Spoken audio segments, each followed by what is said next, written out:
Good morning or good afternoon, everyone, depending on where you're sitting around the country. Thank you for taking some time with us today for this Retirement Plan University Fiduciary Summit event. I know your time is valuable, so we really appreciate you taking some time to discuss fiduciary issues with us, and we hope you find the information to be very valuable.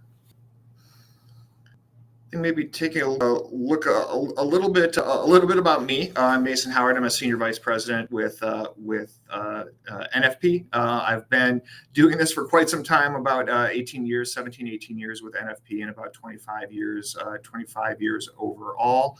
And I think on the next slide, just taking a look from a sponsor standpoint, this is something that's really important. We want to thank all of our sponsors. I wanted to move away from my headshot as quickly as possible, but I also think it's really important that we thank the sponsors who make our RPU events possible.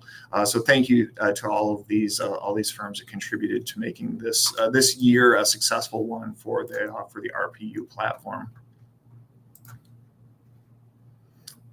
So a little bit about Retirement Plan University. So what we're doing with this program is trying to provide both thought capital and a way to connect plan sponsors around the country on a number of topics related to the fiduciary operation of retirement plans. Those can be fiduciary responsibilities, like we'll be covering today, compliance issues, administration issues, benchmarking, employee engagement, which is a huge touch point in terms of how employees, team members around the country, various companies interact with your retirement plan, as well as risk management, financial wellness. A little bit about NFP. So we are a national consulting firm with a really large footprint in the retirement plan space. Our team focuses solely on serving plan sponsors and associated participants with things like investment analysis, fee benchmarking, fiduciary compliance, plan design, assessing the competitiveness of your plan, which is a really important component as well. Participant education and target date consulting. I think with the way the plan designs have changed over the last few years, particularly even since the Secure Act 2.0 was passed in late 2022, auto features are becoming a huge portion of plan design for most companies around the country. In some cases, being mandated for new plans post 2022, and so how your design, how your target date funds interact with your participant needs is a really important component of managing a plan effectively. So taking a look at what we're going to be doing today, a quick agenda. So we have fiduciary responsibilities and best practices, which is what I'll be covering next. And then I think probably what I'll call an evolving area of fiduciary compliance, which is the application of ERISA to health and welfare plans, will be an important topic that Diana Williams, a colleague of ours, will cover. And then we'll talk a bit about executive benefits, which is a term I know Kurt, who covers this session, is not particularly fond of, but I think that's the way that most people think of non-qualified plans, as well as more rank and file focused content in terms of financial education. How do plan sponsors communicate with their participants in a way that allows them to be successful? Another quick break, and then compensation, total rewards will be covered, and rounding out with a fiduciary compliance presentation from Deborah Lindner, an attorney at Frederickson Byron, who I think will give us all some really valuable insight into ways to make sure that we're operating our plans as effectively and with as much eye toward compliance as possible.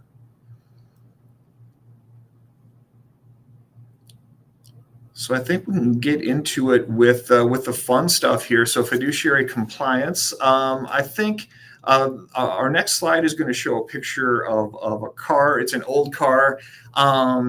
if anyone wants to put in the chat if they might know why this car is significant when we think about ERISA compliance. I don't think we have any prizes or anything like that I'll be able to give out to you, but if you know, you could certainly throw it in the chat. But this car is significant when we think about the Employee Retirement Income Security Act of 1974, or ERISA, as I'll refer to it, probably about 1,000 times during my presentation.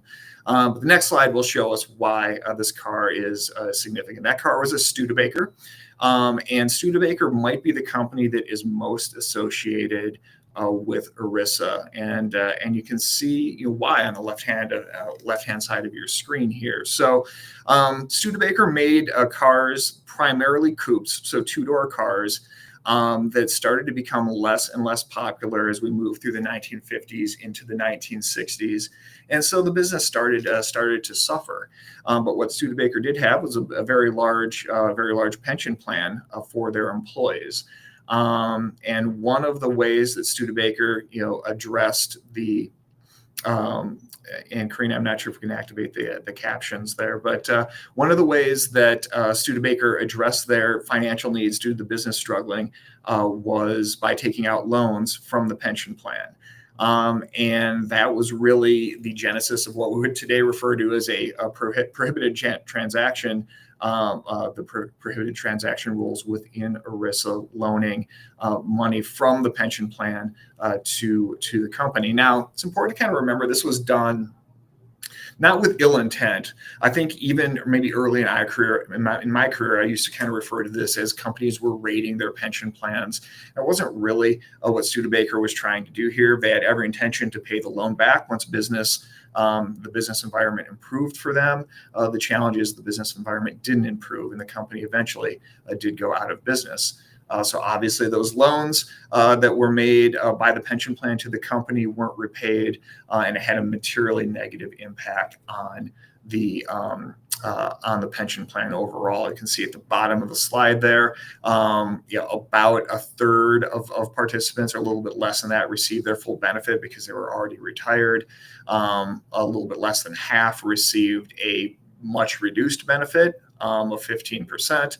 And then about a third of folks didn't receive anything at all if they were under the age of 40 when it's transpired. So, the prohibited transaction really wasn't undertaken with negative intent or with ill intent by Studebaker, but it ended up having a significantly negative impact on the pension plan overall.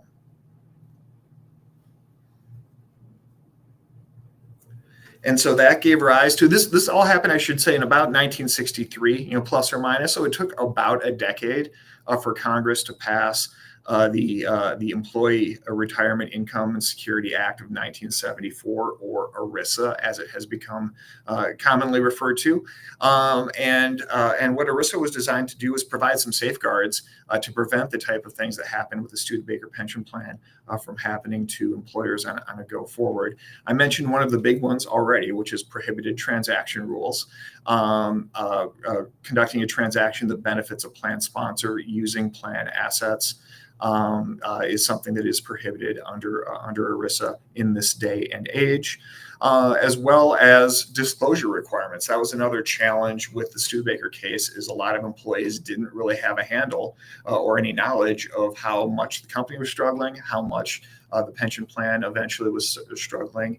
So when we think about either defined contribution plans like a 401k plan or a 403b plan, or defined benefit plans, the reporting requirements that ERISA has prescribed will make plan participants aware of the financial situation that a plan might be in.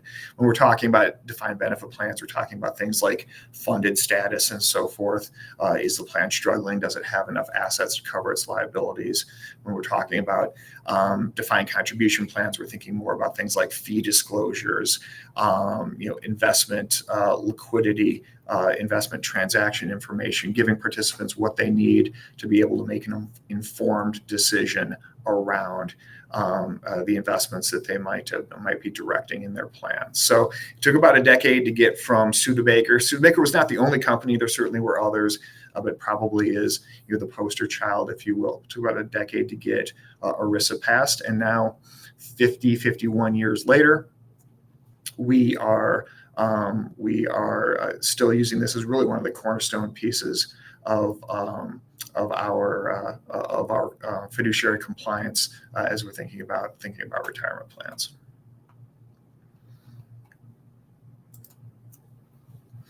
So, in terms of fiduciary responsibilities, understanding who really is governed by a fiduciary standard is an important piece of the puzzle. One of those definitions, if you will, would be a functional fiduciary, and that is really anyone who has control over plan assets. You don't have to necessarily sign up to be a fiduciary. In some cases, just by as a plan sponsor, by carrying out your daily duties when it comes to the retirement plan, you might be in a fiduciary in a fiduciary situation. That would be referred to as a functional fiduciary. So if you have discretion over the way plan assets are spent, if you will, so that's hiring service providers, hiring investment managers, and so forth, you will be in a fiduciary position. Then obviously there are fiduciaries who are named in plan documents, things of that nature as well. So the way I tend to like to think about this is if you have a control over the way the plan disposes of any of its assets, then you're going to be in that functional fiduciary seat. So I think, if we talk about Studebaker, which is 60 years ago, ERISA is 50 plus years old. The Studebaker pension plan was a 60-year-old type of case. It's important to remember that there are probably certainly more recent and maybe more significant types of prohibited transaction discussions that plan sponsors are having today. One of them certainly was a case that American Airlines was involved in. American Airlines hired a very large asset manager to help them with a portion of their retirement plan management.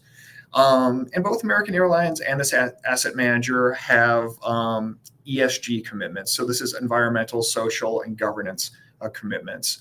But there also were relationships from a financial standpoint too. American Airlines is a huge company. It is hard to find asset managers or financial institutions that can provide all of their financing. They tend to work with some of the biggest in the world, and therefore there's some overlap in terms of ownership of stock by this asset manager, ownership of American Airlines stock by this asset manager, as well as by debt financing for this manager. So there was a case brought relatively recently in which the plaintiffs alleged that based on the company's sort of agreement on ESG or socially responsible commitments, there could be a potential prohibitive transaction, as well as obviously the financing relationship and equity ownership of the asset manager of American Airlines stock. So the court did not award any damages in this particular case, but did acknowledge that there is that connectivity there, which causes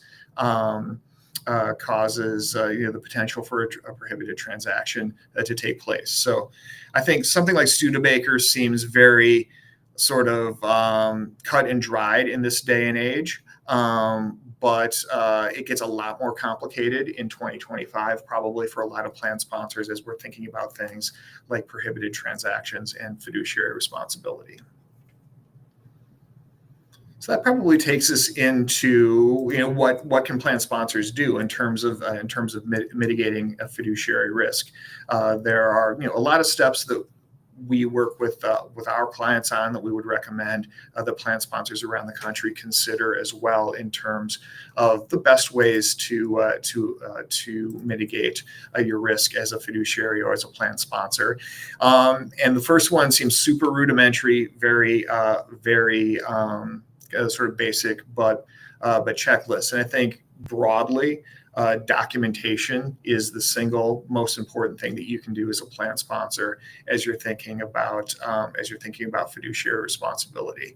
So this is an example of a checklist we have. I think checklists again can seem somewhat tedious or basic, but it, to a degree, is about accountability, making sure that we've crossed T's, dotted I's when it comes to our fiduciary responsibilities. So this is a great way to make sure that things aren't missed throughout the year. And I think that the next slide will provide an example of this as well. We tend to recommend to plan sponsors that you lay out a roadmap, a work plan for the year in terms of how you're going to meet your fiduciary responsibilities. You can see the headings on this slide, I think, do a good job of outlining some of the core ones. Fees, if we're talking about where litigation happens in the defined contribution industry, fees are by far and away the most common driver of litigation. So it's either how fees are disclosed, are the fees reasonable? But a fee focus is one of the most important things that you can do as a plan sponsor to mitigate your fiduciary liability. So that includes reviewing annual notices that your record keeper, your provider may send out. Obviously, benchmarking fees we think is a very important component, but that should be about job one in our estimation in terms of mitigating your fiduciary liability. Obviously, investments are important as well from a liability mitigation standpoint. But fees are going to drive the majority of litigation in our current landscape. And then we get into participant focus. I think ultimately it's important not to lose sight of the plan. The plan is really there for employee benefits, right? So how does your employee population interact with the plan? What sort of tools and resources can be given to those individuals to help them make the best use out of the plan? So probably refocusing on what's most important, which is at the end of the day, making sure that the plan benefits your participants and your employees in the best way possible. And then far right, practice and policy. I think the last 5 to 10 years has been a great example of how quickly the legislative and regulatory landscape can shift as we've gone through one presidential administration to another, and then back to President Trump. Obviously, the guidance from the DOL has shifted radically over the last 10 years or so, including recent very recent executive orders and so forth. So it is a constantly shifting landscape, and making sure that you're staying up to date and that your providers are helping to keep you up to date on the changing policies is a really important part of the equation.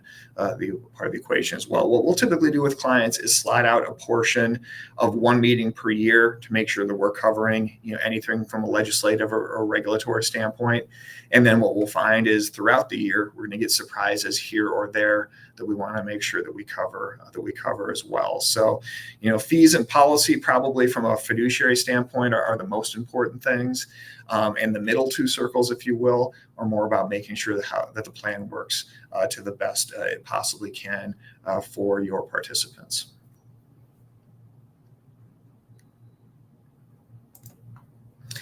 And I think along those lines, I mentioned at the beginning, documentation is critical.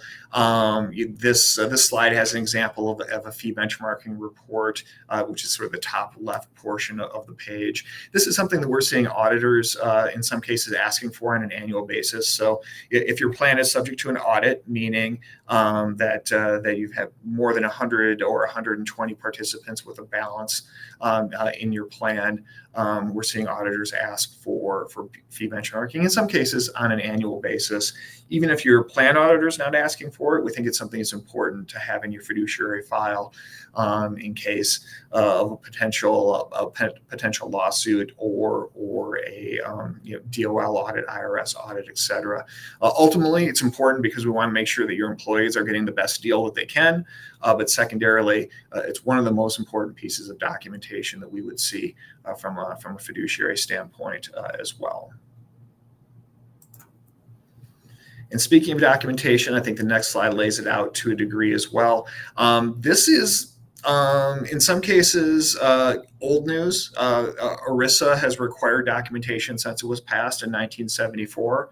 In some cases, kind of old news. ERISA 408b2, which you can see at the top of the slide, was a regulation that was passed that became effective in 2012. So we're pushing 15 years ago at this point.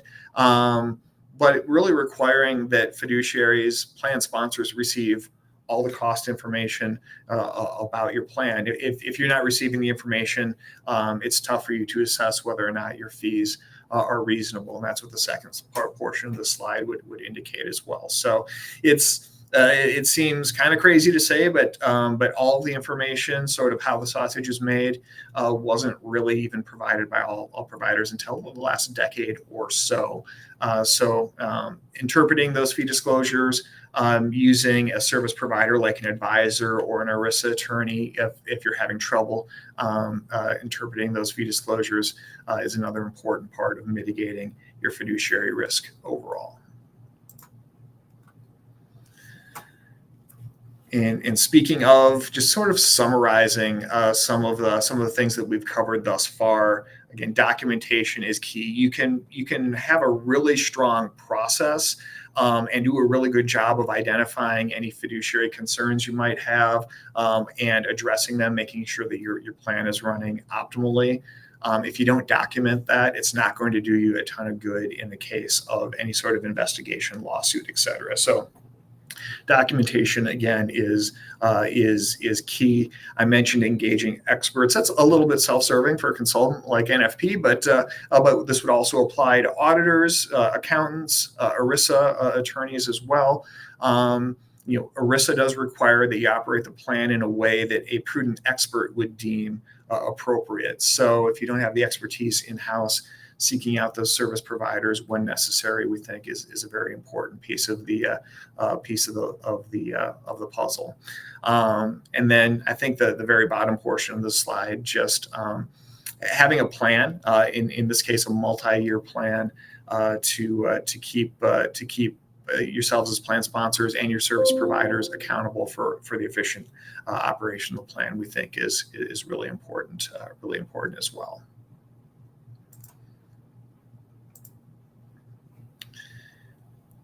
An example of how we would sort of lay this out in terms of a multi-year plan, I think is good here.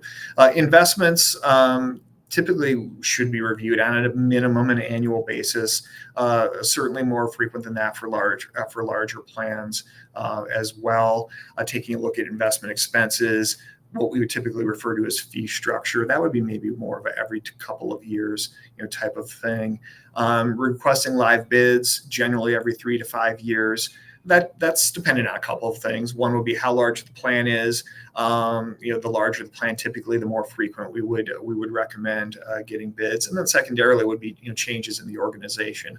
If it's a plan that's growing rapidly and the demographics are changing frequently, then a more frequent bid process would make more sense. If it's a plan that's relatively stable in terms of assets, average balance, number of participants, in the plan, and then you can probably push that out a little bit further.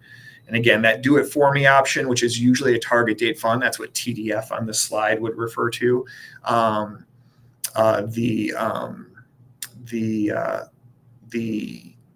TDF suitability would again be an every few year type of process in most cases, assuming that the demographics are staying pretty stable for the plan.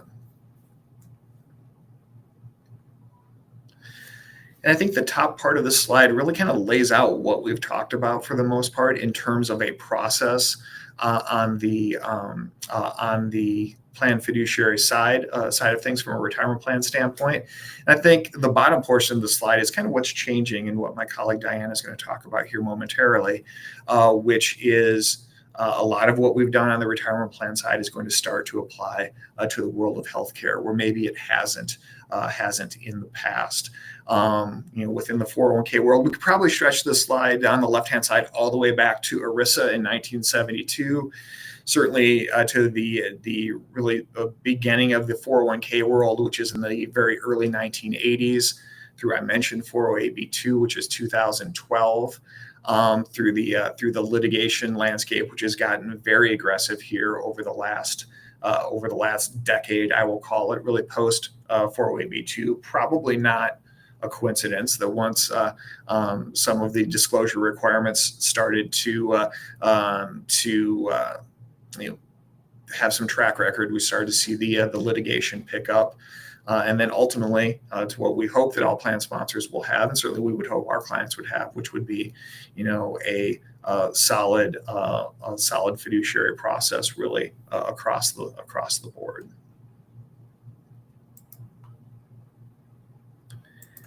And with that, I mentioned healthcare. I can turn it over to Diana Williams, my colleague, who will talk about, I think, a much more quickly evolving area of fiduciary compliance, which is the application when it comes to health plans. I don't know if I see Diana on. I'm looking right now. Got it. I see Jesus and Kurt on, but I don't see Diana. Got it. All right. May have her maybe a couple minutes behind. I don't know if we want to move to Jesus, and then we can catch Diana when she gets logged in. So.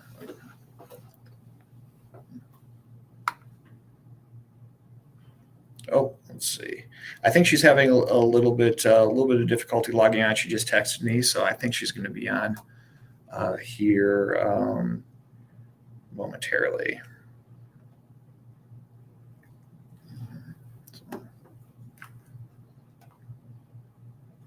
All right. All right. Sorry, everybody. We will be fixing this momentarily. Let's see.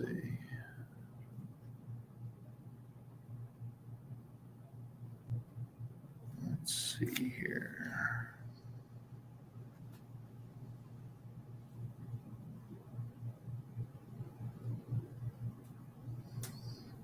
I do have Jesus on if we want to go to him and then move back.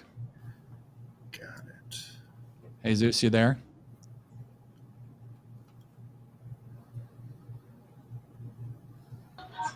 I am, but you know what? I am actually driving. So if you want, no, you're fine. You're fine. We'll wait. We'll wait for Diana. All right. Thank you for that. We tried. We tried. Let's see. All right.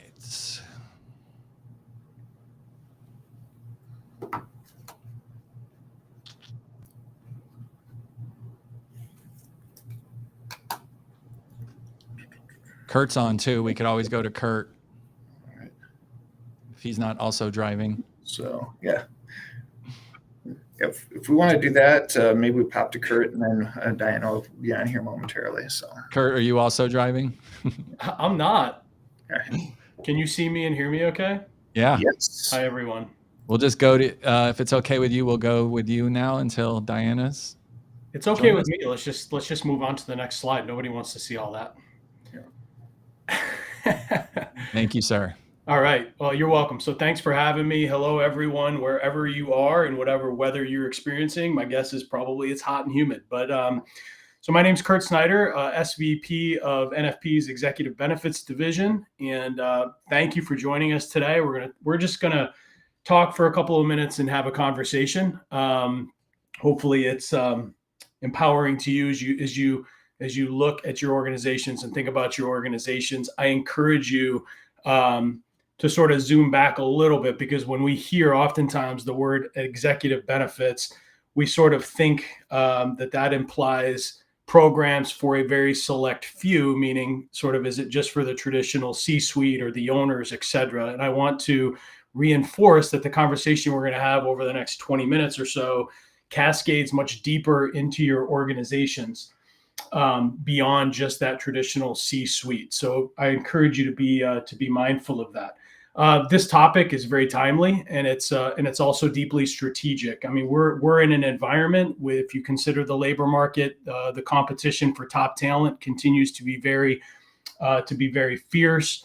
Leadership is really critical. Continuity of that leadership is really critical. And the reality is organizations are facing real challenges. And so when we think about empowering leadership, securing futures, and bolstering benefits, what are we talking about? And I really want us to think about the programs that I'll just briefly describe through the lens of the challenges that we sit down with organizations and help solve.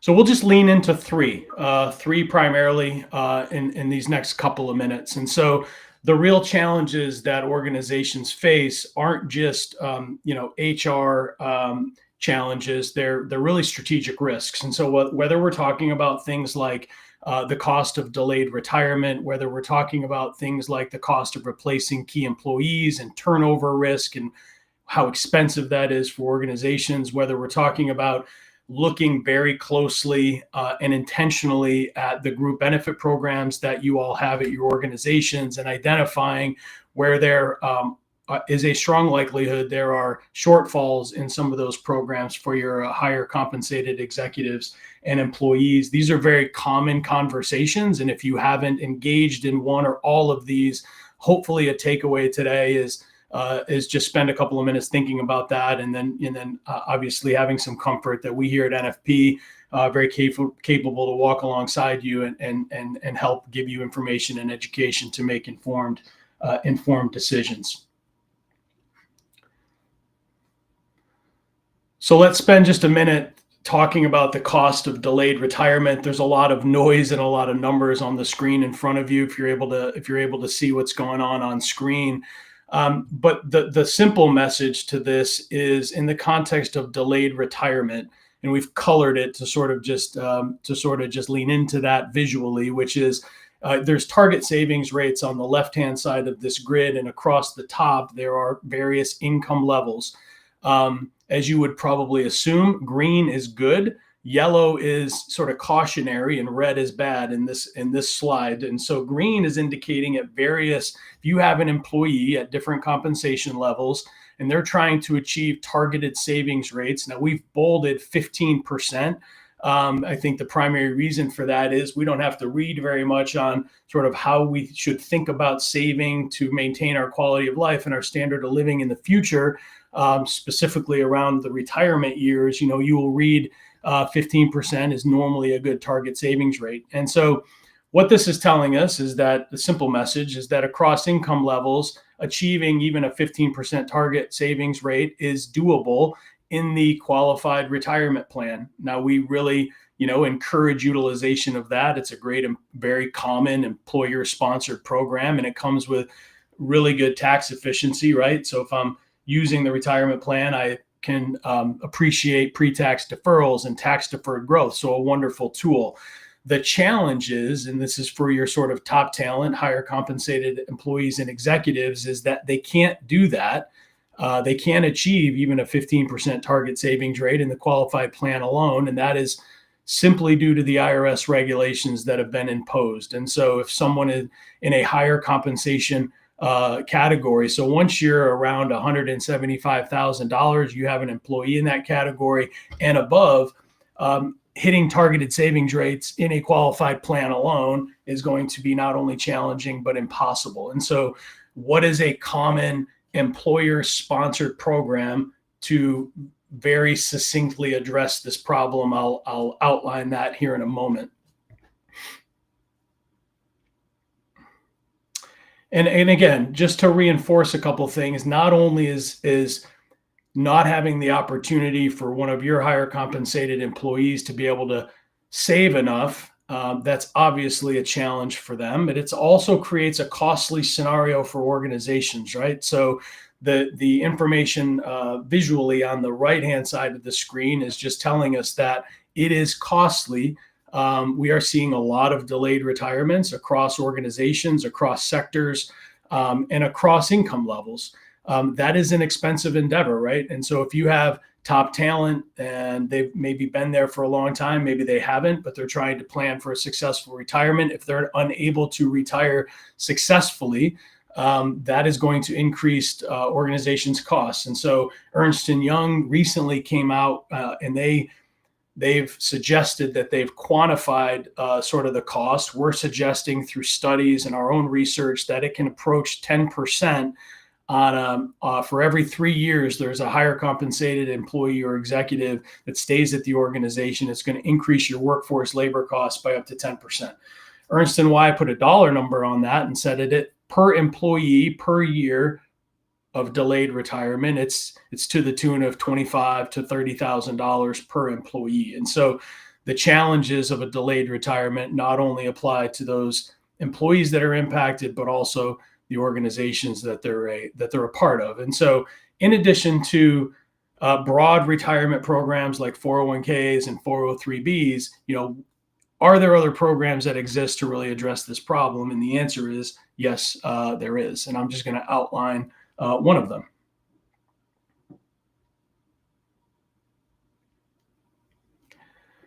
So within this objective of retirement completion and enabling employees, regardless of compensation, role, or title, an opportunity to save for a successful retirement, a very relevant and prevalent program that these programs have been around a long time. They have continued application, so we continue to see these programs on the rise, is something known as a non-qualified deferred compensation program. My guess is that across, I don't know how many people are on this call, but my guess is there's a good number. And so there's probably two camps. One that may be very familiar with a non-qualified plan. Maybe you've had one, maybe you have one in your organization, and there's going to be this category or this camp that may be scratching their head a little bit, not knowing what a non-qualified deferred comp plan is. What I'll say just from a very high level overview is that these are programs that are for those employees that are impacted by the restrictions on the limitations that can be saved in the qualified plan. And they come with a lot of flexibility. They can be customized really to your organization and those participants that might be in the plan. There's no limit on the contribution sources. And so if I compare and contrast that to an employee that is at a, $200,000 and above income level, and they can only save this year $23,500 in the retirement plan, less the catch-up provision. I'm assuming they're under 50 years old. That limit doesn't apply in the non-qualified world. And so there's an opportunity to really ramp up savings towards whatever that targeted savings rate is, whatever that targeted retirement party is. And they also have features that are common to retirement plans, right? So a simple example of that would be the opportunity for a participant to self-direct their investments. So very similar to the retirement plan world is an array of diversified menu of funds that an employee can tailor to their time horizon, tailor to their risk profile. And the only other thing I'll say is you noticed it in the visual, which there's different targets of savings for future goals, whether it's college savings, whether it's vacation home, whether it's ultimately retirement. There's opportunities to access those dollars both well employed and also after retirement. And so a very useful tool and something that we are very active with our clients on designing, deploying, educating participants and administering these plans. So let's now move to the second category I outlined. It's the second challenge, if you will, very early on in this, which was all around retention. And again, on this slide, I encourage you to just think about two things. You may see a number on the left that range of percentage of compensation, which is 200 to 400%. We know that is the number, that is the range of how expensive it is as a multiple of a highly compensated employee's annual salary per $100,000. That is what it's going to cost an organization to recruit and replace someone that leaves. And so obviously attracting top talent and retaining top talent is a really critical mission for successful organizations. These top talent executives and employees are the ones that drive value and drive our organizational missions forward. And as indicated on the right, although you can't see the text, what that is telling us is we went out, well, we didn't, but there's a number of organizations in the not-for-profit world that go out on a global scale and ask CEOs and CFOs and executives, what are the things that keep you up at night? What are the things that you see as stress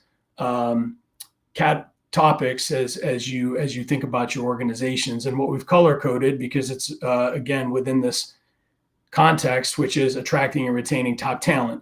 No matter if it's a U.S. CEO, if it's a global CEO, there's a stress when they think about attracting and retaining talent, because it's not only expensive, it is disruptive in many instances to organizations as they try to continue momentum to drive their businesses forward. So a critical topic, and there are a lot of different ways to think about that to address retaining top talent, and I'm just going to mention one.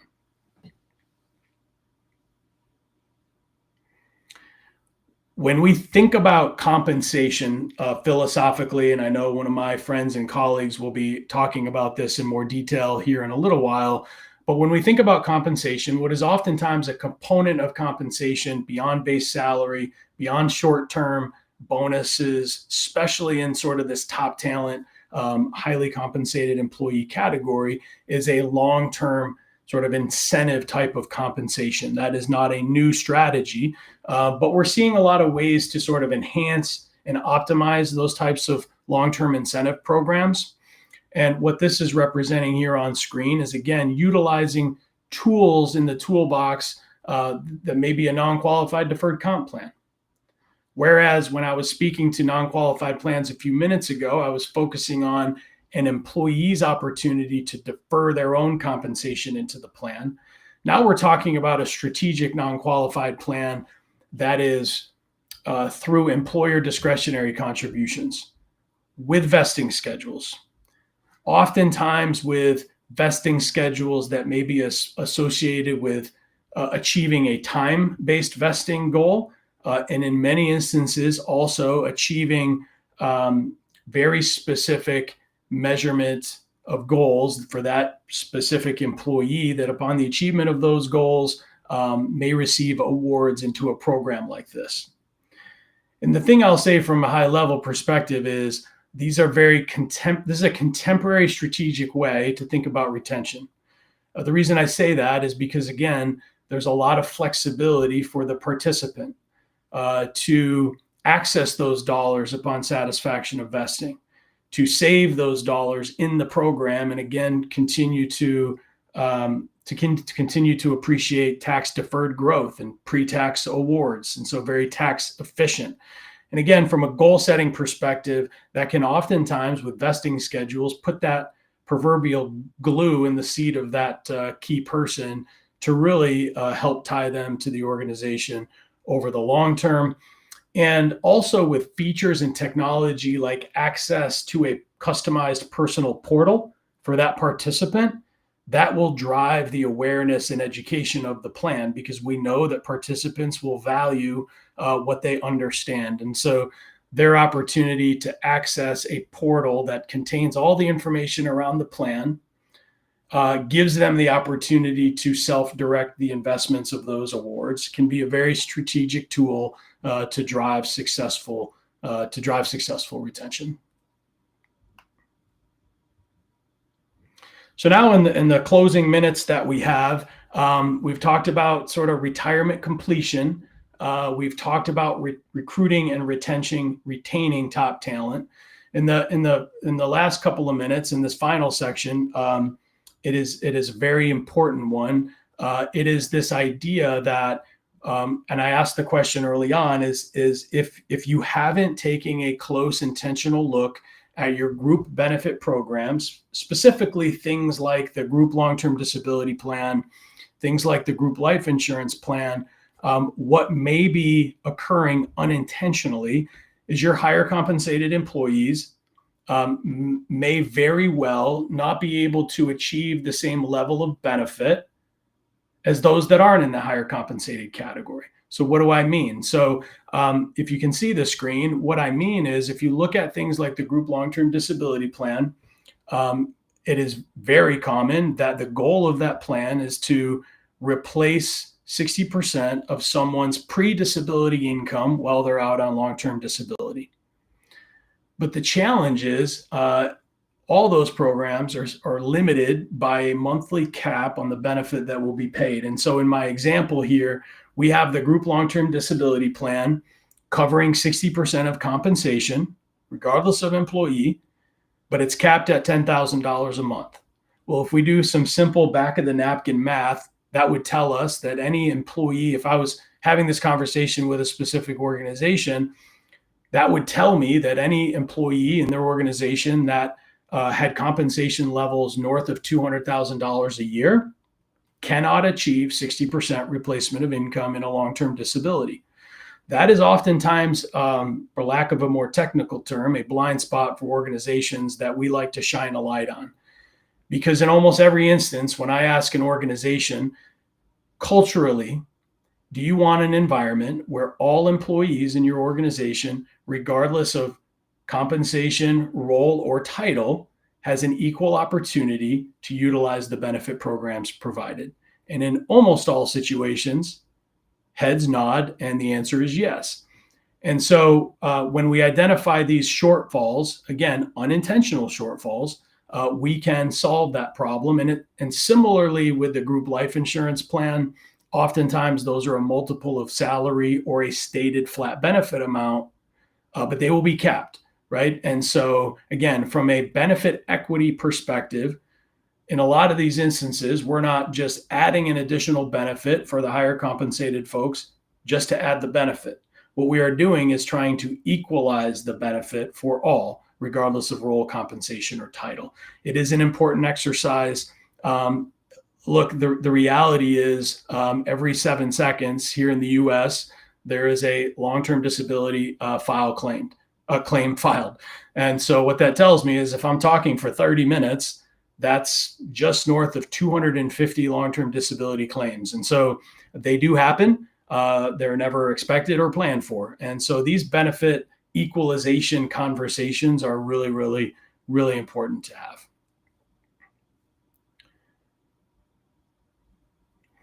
And I'm certainly not going to read this to you, but I'm almost certain that we're going to get you all this material. If you participated and took time out of your day to be with us, we will get you this information. But again, there's just a couple of really important features that come with these supplemental programs, whether it's disability, life, or otherwise. And in almost all situations, we're not disrupting or changing or modifying the group plan. That's oftentimes comes with a heavy price tag. What we're simply going to do is identify those employees in your organization that are impacted by these caps and implement a supplemental plan. Now, this supplemental plan has benefits that the employee cannot get elsewhere on their own. Things like guaranteed issue underwriting, right? No medical questions are going to be asked. Because if full medical underwriting is a component, somewhere around 35 to 40% are going to have a real challenge just due to medical history, and life happens. They wouldn't be able to get the program. Guaranteed issue. Portability. These policies go with the employee when they retire or leave the organization. And things like rates are locked in. And so there's a lot of benefits that are achievable through programs like this. Usually comes at a very reasonable cost. And again, because we will identify exactly who in your organization is impacted by this type of an analysis.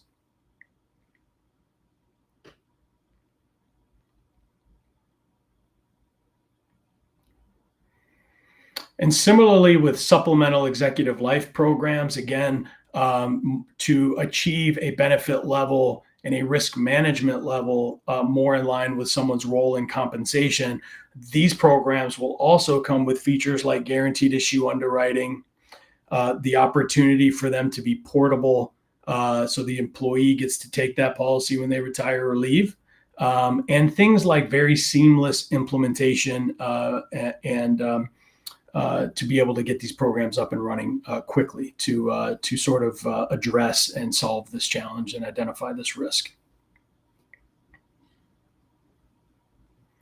And finally, I want to talk about something else very briefly, because it is really critical that you as an organization, hopefully there's a number of organizations represented today that when I say long-term care, you're gonna maybe nod and say, yeah, we have that. And to that, I would say that is wonderful, because long-term care does introduce the potential for financial crisis for families, and it is happening today. The reason I say that is because we all probably have an awareness of a couple of things. I'll just reinforce. We are in an aging demographic. We have 10,000 baby boomers turning 65 every day in this country and for the next several years. We also know that from a need for long-term care, simple definition is if a person loses the ability to perform 2 of 6 activities of daily living, is faced with a challenge like dementia or a cognitive impairment, we know that everyone age 65 and older, not everyone, 1 in 2, at least 50% of us will need long-term care. Now, long-term care does not discriminate on age, right? And so it happens every day to those under age 65. We also know that it is very expensive.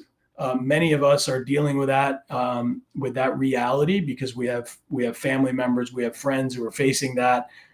And when I think about the fact that on an annual, on an average basis across this country, annually, it is north of 6 figures. It is over $100,000 a year to provide care for someone needing long-term care, whether that is home health care, whether that is in a facility.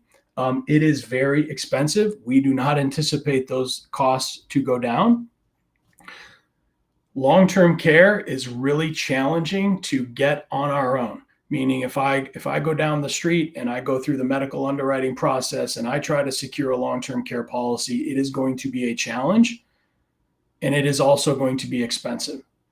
And so a way to address that, which organizations across the country are doing, thankfully, and we're helping many of them, is to think about the opportunity to provide all your employees in the organization a voluntary long-term care benefit. This is an opportunity for an employee, and we can advance the slide. Thank you. This is an opportunity for your employees to secure a policy that has dual purpose, 2 critical components. It is a life insurance policy, but it has long-term care monthly tax-free benefits associated with it. And without getting into any detail, I will just give you the 30 seconds on how these policies work. By and large, an employee would have an opportunity to customize and size a policy to meet their needs, meet their budget. Whatever that death benefit is associated with that policy is going to provide, in many instances, 25 months, in many instances, as many as 50 months of monthly long-term care benefit should that need present itself. And doing so in a way that is not going to deplete or reduce the death benefit. So if I have a policy at $100,000, and we've illustrated this on screen, if I can get most of these policies are 4 to 6% of the death benefit. So for me, that'd be $4,000 a month for 25 months of long-term care protection. We are seeing organizations around the country, small, medium, and large size organizations, provide this as a voluntary benefit offering. Things like guaranteed issue, no medical questions, things like payroll deducted, a lot of education throughout the enrollment process to help encourage your employees ways to think about this strategy and this benefit. And so if you currently have a program like this at your organizations, that's wonderful. If you don't, we would love to further socialize this challenge and the best way to solve it with you all.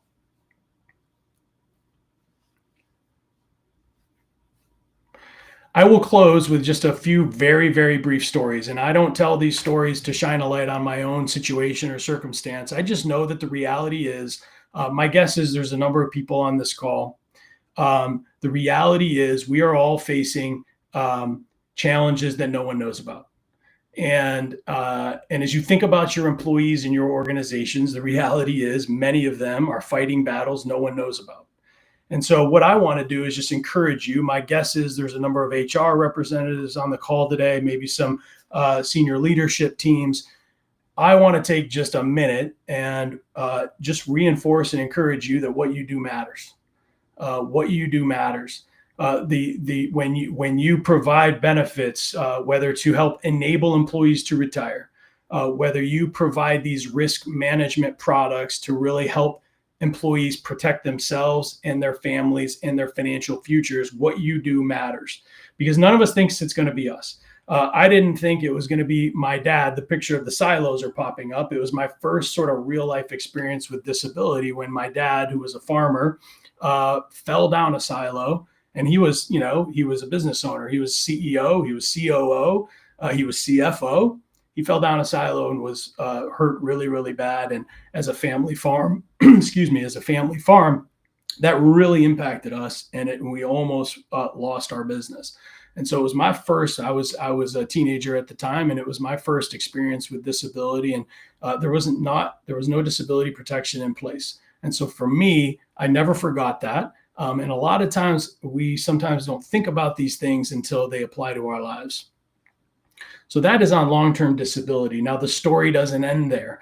Fast forward a number of years, and it was sometime in like 2008, and I was out running and didn't know it, but on my bingo card that day was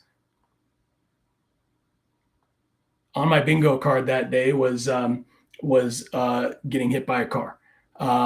Running on a snowy road and outside of Minneapolis. And I know there's some Minneapolis team members on the line today. Don't worry, I know it was not you. That then introduced disability in real terms in my life and my young family at the time. Thankfully, I had disability protection in place provided through my employer. And so again, every 7 seconds, there's a long-term disability in this country. And so these programs are not just a nice to have, they are a need to have. So what you do matters. Finally, when it comes to long-term care, I won't go into any details, but I'll just tell you that a couple of years ago, our employer, NFP, had the wherewithal to provide this long-term care voluntary benefit that I just described a few minutes ago to all employees. Now, I talk about this stuff a lot, but we get busy, right? I almost didn't take advantage of it. Thankfully, I did. And it was just a few months later that I discovered that I was completely uninsurable. Healthy otherwise, but was diagnosed with something that's going to progress. There's no cure. And in all likelihood, I will need long-term care. And so when I tell these stories, the purpose is twofold. One, to just reinforce to you, the audience, that what you do matters.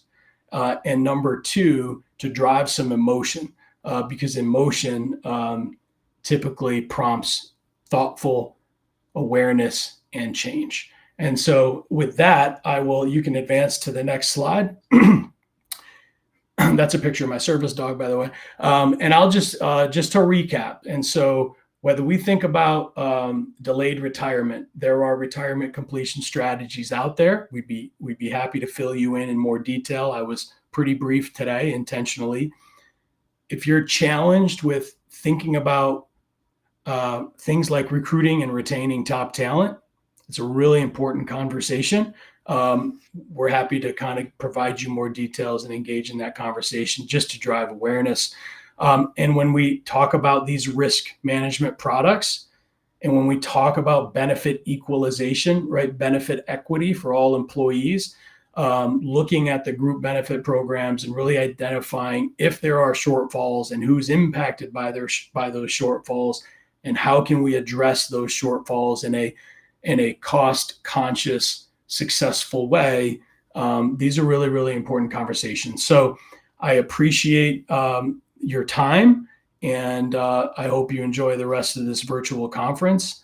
And with that, I will turn it back over to someone. So thanks, Kurt. Yeah. Thank you so much, Kurt, for that. We appreciate it. And I would say it's, we're kind of right at 12 o'clock Central Time. I am one of those Minneapolis colleagues, so in the Central Time zone. But we have a 10-minute break penciled in here. So if we could have, everyone will plan to resume at 12:10 Central, 1:10 Eastern, and 10:10 Pacific, obviously. Give everyone a break. Obviously, 3 hours is quite a while, so give everyone a chance to answer a couple emails, refill your coffee, etc. And we'll see everyone back here in 10 minutes. Thank you.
Well, welcome back, everyone. I think hopefully everyone had a few minutes to catch up on emails or what have you. Excited to have Diana Williams, colleague of mine here in the Minneapolis office, talk through, I think, was probably the most quickly evolving area of fiduciary compliance, which is really how ERISA is being applied to health and welfare plans in this day and age. So without further ado, Diana, I'll turn it over to you. Great. Thank you, Mason. Can you hear me okay? Yep. Wonderful. All right, I'll go ahead and kick into our slide deck on health plan best practices. So today, when we're talking through fiduciary responsibility as it relates to health plans, we're going to cover a few topics and just some real basic principles that we need to follow as we're looking at fiduciary responsibility in the health plan.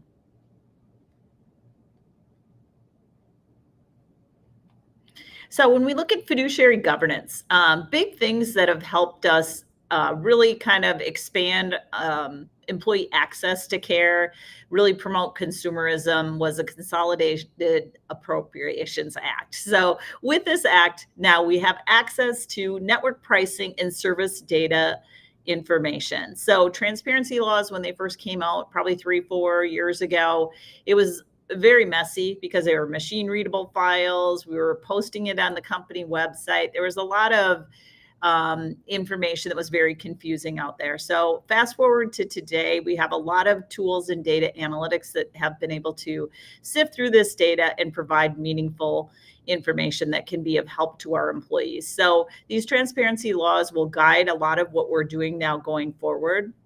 When we look at what else needs to guide our health plan is really some of the lawsuits that we've seen against fiduciaries. So when we look at some of the more common lawsuits against fiduciaries, we're used to the lawsuits surrounding coverage. Was this a medical necessity? Was it not? Now we are fast forwarding into lawsuits regarding pharmacy. And is an employer acting in the best half of employees when a lot of the pharmacy information and pharmacy cost data is not very transparent? That's one area when you ask a lot of plan sponsors, do you know what your net cost for a medication is? Most do not know because the rebates that come back to the employer aren't disclosed by type of medication. There's not that level of detail. So when we look at what is best practice when it comes to pharmacy and look at some of the lawsuits, I would say where most employers sit today is when you're calculating and looking at your annual renewal and calculating premium, making sure that when you are getting rebates back, that you're using those rebates to credit the amounts that you're charging employees. So the best that we can do at this point, given the data that we're dealt a lot of times, is just making sure that with these rebates, which are now in the millions, that when we're setting those equivalence rates, we're taking into account the fact that we're getting those rebates back. When we look at regulators, they're increasingly focused on compliance for health and welfare, where it was on retirement plans. It's coming into our space now. So fiduciaries must adhere to a similar code of conduct, really making decisions that are on the best half of the participants, which is something we've always done. But I think providing the documentation why we're doing what we're doing is now a focus of the regulators. So as we take a look at what the process is for fiduciary compliance, establishing a committee has very different meanings depending on what you're doing. So most of the plans that are offered through an insurance carrier, like a Blue Cross or a United, they will give you the option to have your fiduciary responsibility taken on by the carrier. So you'll pay an extra fee. And what that means is if a member does appeal a claim, and the appeal decision level 1 is done by the carrier. And then if there is a secondary appeal, that's done by an outside panel review, but it's all facilitated by the insurance carrier. So if you're living in a world where that fiduciary responsibility is taken on by the insurance carrier, then you're in good shape because your committee needs less bench strength in terms of making decisions on claims within your plan. If you're sitting in an environment where your third-party administrator sends appeals to your team, then your committee needs to look different in terms of having outside medical panels that will review those appeals for you. So that can make a big determination of what your committee looks like. When you're developing charters and evaluations, we'll talk a little bit more about that. And then really setting up the criteria for selection. So what I see in my world as a consultant is many times you already have a committee. You're having a CFO, an HR person, 2, 3, 4 people sitting in on the benefits renewal meeting, but making sure that we have more of a regular cadence, especially if you're a large health plan that's $10 million or more. You probably should have that committee meeting on a regular, semi-annual, or quarterly basis. When we look at managing the data, this is a big one too, is making sure that you own your data. So many times when an employer would switch from one insurance carrier to the next, they'd be starting all over in terms of data. Their historical data isn't following them. So making sure that you have a way to secure your historical data and fill out that historical data. So many employers have a claims analytics platform where they're downloading their data. So making sure that if your consultant is doing that you can maintain access to that, and having that historical access to data is important. And then really documenting your negotiation. So keeping track of the carrier renewals, where they came out, where you ended in terms of the carrier, and then plan performance as well. Really kind of looking into, is a plan performing as what we thought it would, how we recorded the index when we set renewal, following that up on a regular cadence. And then price transparency is something that we really are working on. So there's some great new tools that the health plans are rolling out. There's ancillary vendors that you can add that help people shop for healthcare services and make that data very transparent to individuals. As we look at the next step, developing the criteria, really making sure you understand the financial stability of the carrier and looking into that data.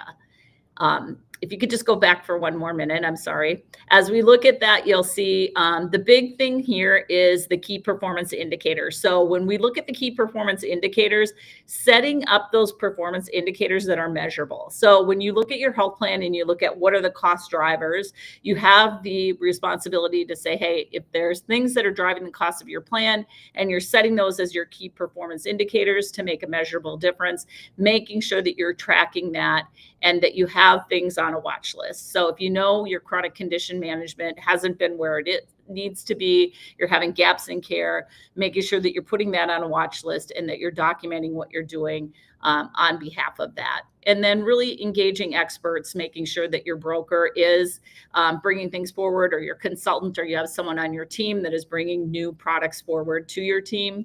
And then number 6 is just measuring again, making sure that like we do on our 401k plan, that as we set these key performance indicators and put things on a watch list, that we're continuing to watch those quarter by quarter and making sure that if we aren't making a measurable difference, that we're taking additional corrective action. So those are really important in the fiduciary process. Next slide.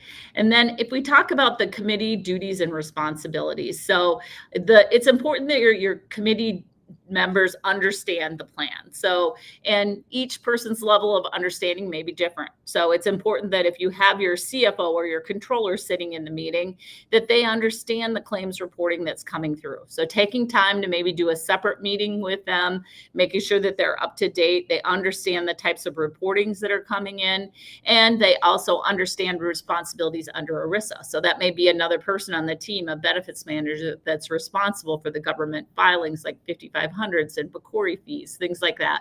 So each committee member needs to fully understand what the duties are on their team. So again, the member activities, really accepting kickbacks is getting looked at a little bit more. I think vendors are less likely to promote and offer kickbacks to clients. I don't see that as much anymore. And making sure that when you're making decisions, that we're making decisions in the best interest of plan members, and then not using plan assets for personal gain. Obviously, that's something that to avoid. As we look at legal responsibilities, the legal responsibilities for most of these teams really are limited, unless you're making those medical claim determinations and unless you have your money from your plan going outside of the general assets of your corporation. So if you are taking any of the contributions employees have or any of the assets from your health plan and they're leaving the assets of your organization, then you're going to need some additional bonding and things like that. But for most employers right now in our world, your responsibility and your liability is minimal. I shouldn't say your responsibility is minimal, your liability is minimal, that's for sure, in terms of past lawsuits and things like that. Next slide. So the fiduciary plans checklist. So as we look at setting up a checklist, it looks different by the types of data that we're getting. So as I mentioned, when it comes to your medical data and your pharmacy data, those are two key things that you need to understand. Number one, it's your data, you own it, you need to establish control of that data. So if you aren't in a analytics platform or you haven't documented and saved historical data in some manner, you need to make sure that you are keeping that data, storing that data in a place where we can get back to it if we're challenged, making sure that you have committee members that understand that data and can readily answer questions, and then benchmarking that data on a regular basis. And if we're seeing things that fall out of line in benchmark, and that could be in terms of network discount, network access. We'll talk more on those things. And then really acting on the data. So very similar to what you've done on 401k plans, we're now doing for the medical and the pharmacy. And then really ongoing monitoring and outcomes. We need to figure out what that is, set our performance indicators, document that process, and then provide continued education and training in terms of what are the responsibilities required. And then making sure that we have our annual plan disclosures and participant notices out on a regular basis. So really these responsibilities can vary based upon the level of member in the committee, but very important to understand that we need committee members who can really accept responsibility in each of these areas. When we take a look at documents, so this is a traditional document. So most of the time when you finish up your renewal process, you'll document, here's where our current premiums came in for each of our plans. Here's what the renewal was requested, and here's our end result of renewal. So this is very common, something that all of you should have, but I encourage you to keep this now in a spot year over year so you can go back and you have reference to the basic premium analysis. So everyone on the call should have some basic documentation of premium analysis. Next slide. So best in class service. So when you're looking at what is required of me to make sure that I'm acting in the best interest of my plan participants, carrier RFP. So carrier RFP, every client is a little bit different, but we do require most of our clients to go out to bid at least every 3 years to check the market. There's new products, there's new ancillary vendors, things like that coming into the market. So best practice is to document that you did a carrier RFP and really document those outcomes. Medical data, as we mentioned, making sure annually you have access to that full year of medical data, pharmacy data, and then the governance documents, always making sure that you have those on file and accessible, and then saving strategies. So when you implement saving strategies, so you went through the renewal and maybe you said, we're going to save 3% because we implemented a new network or something like that, documenting what you did for those saving strategies and then continuing to monitor, is it performing as we stated it would when we were setting our rates? So making sure that you're monitoring that plan performance and documenting. Next slide. So as part of the documentation, there's different levels. So we have a tool that we use called HEAT. So this HEAT tool can really monitor healthcare affordability. So what it's taking a look at is really, are there areas of the country where employees may not have access to care, and as a result, they're having to pay more for their costs, or there's higher cost providers in that area. So is there other alternative networks that we should be looking at? So understanding that if you are national in nature, really having a tool that can dive into each of the areas of the country that you're located, and making sure that you are in the best performing product in terms of offering employees access and affordability to their health insurance. Next slide. Access to primary care. This is really important. So a lot of times when you're looking at medical carriers and you're doing an RFP, you'll get a geo access report, and it's going to show you look good because you have 99% of your people that have a physician that's within 10 miles of their home. So that's traditionally, we've looked at reports like that when we're benchmarking and reviewing data. When we look at it now, we really need to drill down a little bit further to say, is there truly access or not? Because a lot of times in these situations, especially if you're in a bit more rural area, those providers may not be accepting new patients. So just because they're a provider doesn't mean that your employee will necessarily have access to those providers. So going deeper and really making sure that most of you will take your top 100 providers, send them to the new carrier, and really analyze, okay, are they in the network or not in the network? And are they accepting new patients? And if there are areas where there is a primary care physician shortage, if you're in some of those rural areas, in our analysis, we'll go through the graphing, go through the data with you, and identify areas where we might have a lack of access to primary care. And then coming up with strategies. Is there something that we can do telephonically or on-site that would help improve the access to primary care in those areas? So really paying attention to those pieces. Next slide. And then really cost versus quality analysis. So this is what's relatively new in the market for us in terms of when we look at the cost of healthcare, it's sometimes counterintuitive. Sometimes the highest cost providers are not necessarily the highest quality providers in every area. So documenting and looking through the analysis in terms of when we look at cost, when we look at quality outcomes, who are the best providers for our employees, and how can we educate employees on how to find high quality, low cost providers.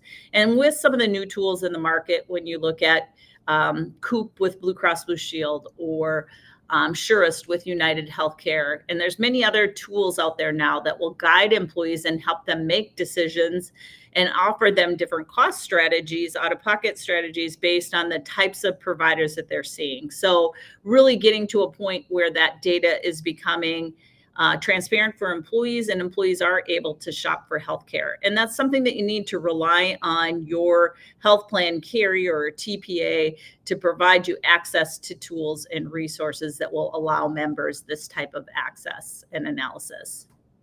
Next slide. When we look at it here, I'm in Minneapolis, so I look at some of the common procedures when I'm working with clients. And this is a client who had some significant expenses in musculoskeletal, spinal fusion. We looked at colonoscopy rates and basic x-rays, and we really compared providers in terms of low cost, high cost, and quality outcomes. So when you take a look at where we're at with that, there is a significant variance, especially anything you get in an outpatient setting. When you look at centers of excellence that maybe just focus in on orthopedics, a lot of times you'll see that they have high quality and they're kind of middle of the road as far as cost. And so those would be great providers. Not every hospital is a great provider of outpatient or orthopedics, things like that. So really drilling down on those highly utilized areas of your health insurance plan and identifying those providers who are best in class and serving your employees. So when we look at it, again, when we talk to members, if you can talk to members and say, hey, the price range for colonoscopy can vary from $924 to $4,000. Here's a tool to go look. That's a 438% variance. And I talked a little bit about this last year. I think, if you could tell somebody gas ranges between $3 and $20 a gallon, they're for sure going to go look and find those ones that are in that lower cost for gasoline. And that's kind of where we're headed with healthcare when we see these big variances in cost by providers. Next slide. So our tools that we have access to, so we have a tool called TPNet. Many brokers have similar tools, but really what it does is it takes all this transparency data, it combines your claims, it compares it against Medicare rates, which is really nice to have a visual to see how much am I paying versus how much Medicare reimburses, and then the payer contracted rates and hospital contracted rates. So you can truly do an independent analysis of your claims data by carrier, by region of the country. So it incorporates quality metrics you want to make sure, along with cost of care, and really compare that data that's available based on the transparency laws that are out there. Next slide.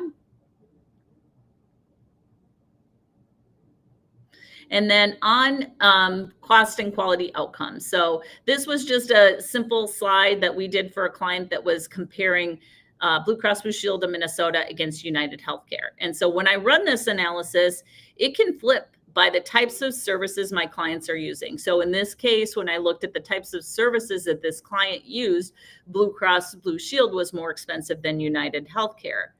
And both are definitely way more expensive than CMS reference-based pricing, but it's just good to see that as well.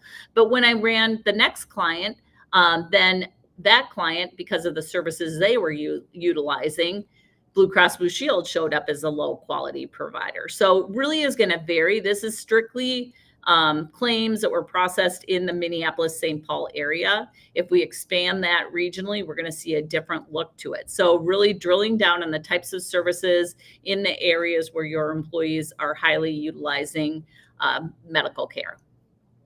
Next slide. So really pre-audit strategies to minimize your risk. Make sure that your ERISA standards are being met, the basic stuff that you guys are doing today from a compliance standard. Make sure that you have prudent process in place, making sure that you're documenting all the things that we talked about in terms of your marketing analysis, your network analysis, those kinds of things, and making sure that your documentation is being stored, making sure that you have that historical claims data and you have access to it, and then making sure that you're hiring expert partners that can help you along the fiduciary process. We know how it went with 401k. It was a long 5 to 10 year process. I think healthcare will be the same way, but there's some easy strategies to get us on the path going forward.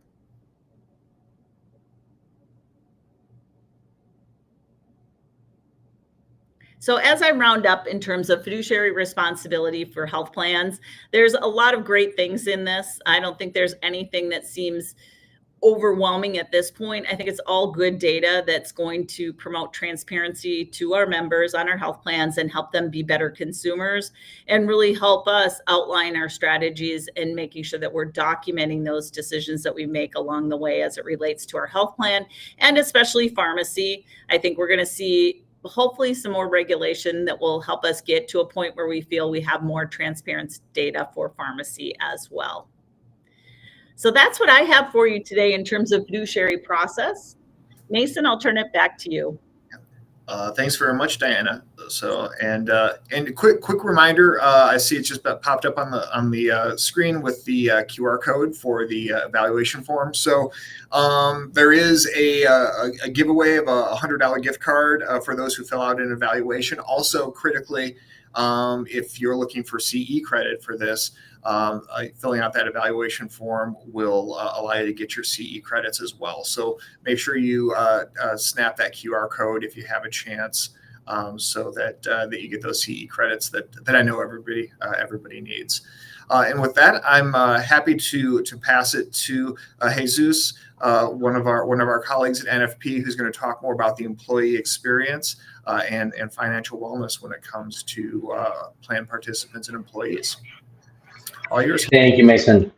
Thank you so much. Well, good afternoon or morning for some of you. Thank you for being here today. Thank you for giving us a little bit of your time. First of all, I would like to apologize in advance. I am on site today. I'm actually having some financial education meetings today. So if you hear a little bit of noise, I apologize in advance. That's why you may be hearing a little bit of noise. First of all, let me introduce myself, if you will. My name is Jesus Lira Garzon. I am one of the financial coaches with the financial education team. And as Mason said, we are trying to tell you our vision for education, for the financial education, as well as the different resources that we do have available for the employees. Can we just skip a couple of slides, please? There we go. Perfect. Thank you. So if we talk about the overview, or I would say why or how we do have this education program within NFP, well, NFP have identified or created a team of financial advisors, financial coaches, licensed financial advisors, pretty much trying to help your employees. We find, sorry, we have found that employees sometimes they are looking for some financial guidance, some advice, some advice, and that's the main reason why we are trying to help them out. During Kurt's presentation, he was talking about the importance of deciding where to retire, when to retire, also the importance of having a disability insurance. And I always like to use our previous presentations to tell you exactly what are the different topics that we talk with the employees, because that's exactly the information that we share with the employees. They want to know. And some of them, I can tell you, there are cases that they do not have an idea that they did have a disability insurance, or that they can have access to a voluntary disability insurance, how it works. Those are the specific topics that we talk with them. I will be telling you about the different topics that we talk. We will be talking also about like a case study, and I will show you the different topics that we discuss with the employees. Next slide, please. Next slide. Thank you. So that's exactly why we developed the financial education. We noticed that with the current programs, the employees, they have to be self-motivated. It's a little bit more reactive. And what we are trying to work with the benefit administrators and with the HR administrators is to be proactive, is to reach out to the employees, is to try to motivate them to meet to our meetings. And that's exactly why we have this program developed. How we develop that, or how we get to that after all these mess, how the resolutions that we have. Well, so the very first one, or I would say one of the most important, is having these one-on-one consultations. These one-on-one consultations, they do have like really potential for the employees, as well as we do have other resources. I would say technology that we can use, as well as some, as I said, proactive engagement to the employees. We rely, or we also work really together with HR and benefits administrators for us to help us to engage or to motivate to employees, right? Also, we do have these ongoing group education workshops where they can attend, and we can discuss different topics. And we have seen really good response from the employees to this type of program. We have seen high utilization. We will be talking about our case study, but I can tell you that about like 10% of the total employees, of the total group of employees, they have been engaged to this program. So we have seen this program has a real impact to the employees' lives, as well as for you, it can help you to increase employee retention. Um, Sometimes when we talk about all the benefits that you as company, you as plan sponsor can provide to the employees, sometimes they don't even know how to use it. They don't even know all the benefits that they do have available. And when they realize that, that can help us to increase the employees retention for you.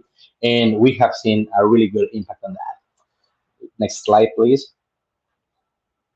Okay, so remember that I told you that we do have different workshops or group workshops? Well, we do have different resources. It can be from monthly. We do have every month some seminars, as well as some what we call the show on quarterly basis. Those two seminars or workshops are intended to be open for the employees, so anybody can register, anybody can attend, and it's a little bit more even though it's open, it is highly interactive, it is live, so your employees can come with any kind of questions if we can answer them right away during during the seminar as well as the show. Now, when it comes more individual, more focused within your employees, within your own plan, we can have virtual, both on-site. Well, we can have on-site or virtual, and we can have both. We can do that group sessions or one-on-one sessions. As I said, we have seen that on-site one-on-ones. Today, I'm on one-on-one on-site. We have seen those meetings or those sessions can be really engaging for them, for the employees. Next slide, please. And these are the topics that I wanted to tell you, because sometimes, when you talk about or when you see these education programs from your record keeper, whoever is your record keeper, we have seen those education programs maybe focus on their retirement. The idea with this plan, or the idea with our team, is to explore the whole financial picture. We can talk from, I don't know, finance goal settings, from cash management, debt management, all the way through planning for retirement. I don't know, maybe as well tax planning. It can also help you out or help the employees to have a holistic discussion or a holistic conversation when it comes to finance. So that's part of the most important part of our program. That is not necessarily focused on one topic. It's not necessarily focused on just retirement or on a specific topic. We can explore the different aspects of the employees' finances. Next slide, please. And to do so, when we do have these one-on-one sessions with the employees, we have identified, I would say, 4 different stages where we start just creating a comprehensive picture, a financial picture, identifying their goals, identifying their struggles, identify the opportunity areas where we can work with the employees. Once we have identified them, once we have worked with them, then we can move to the next stage. Now, this doesn't apply to every employees. There may be employees that by themselves, they have already worked on these different stages. But let's just think that an employee, or about like an employee where they have just started very recently with this program. The second stage is when we talk about different investment or their management portfolio, and that can be from their from their personal accounts. I would say their brokerage account, or it can also go through part of your benefits, 401k, or your, I don't know, your if they do have any. What about the deferred compensation?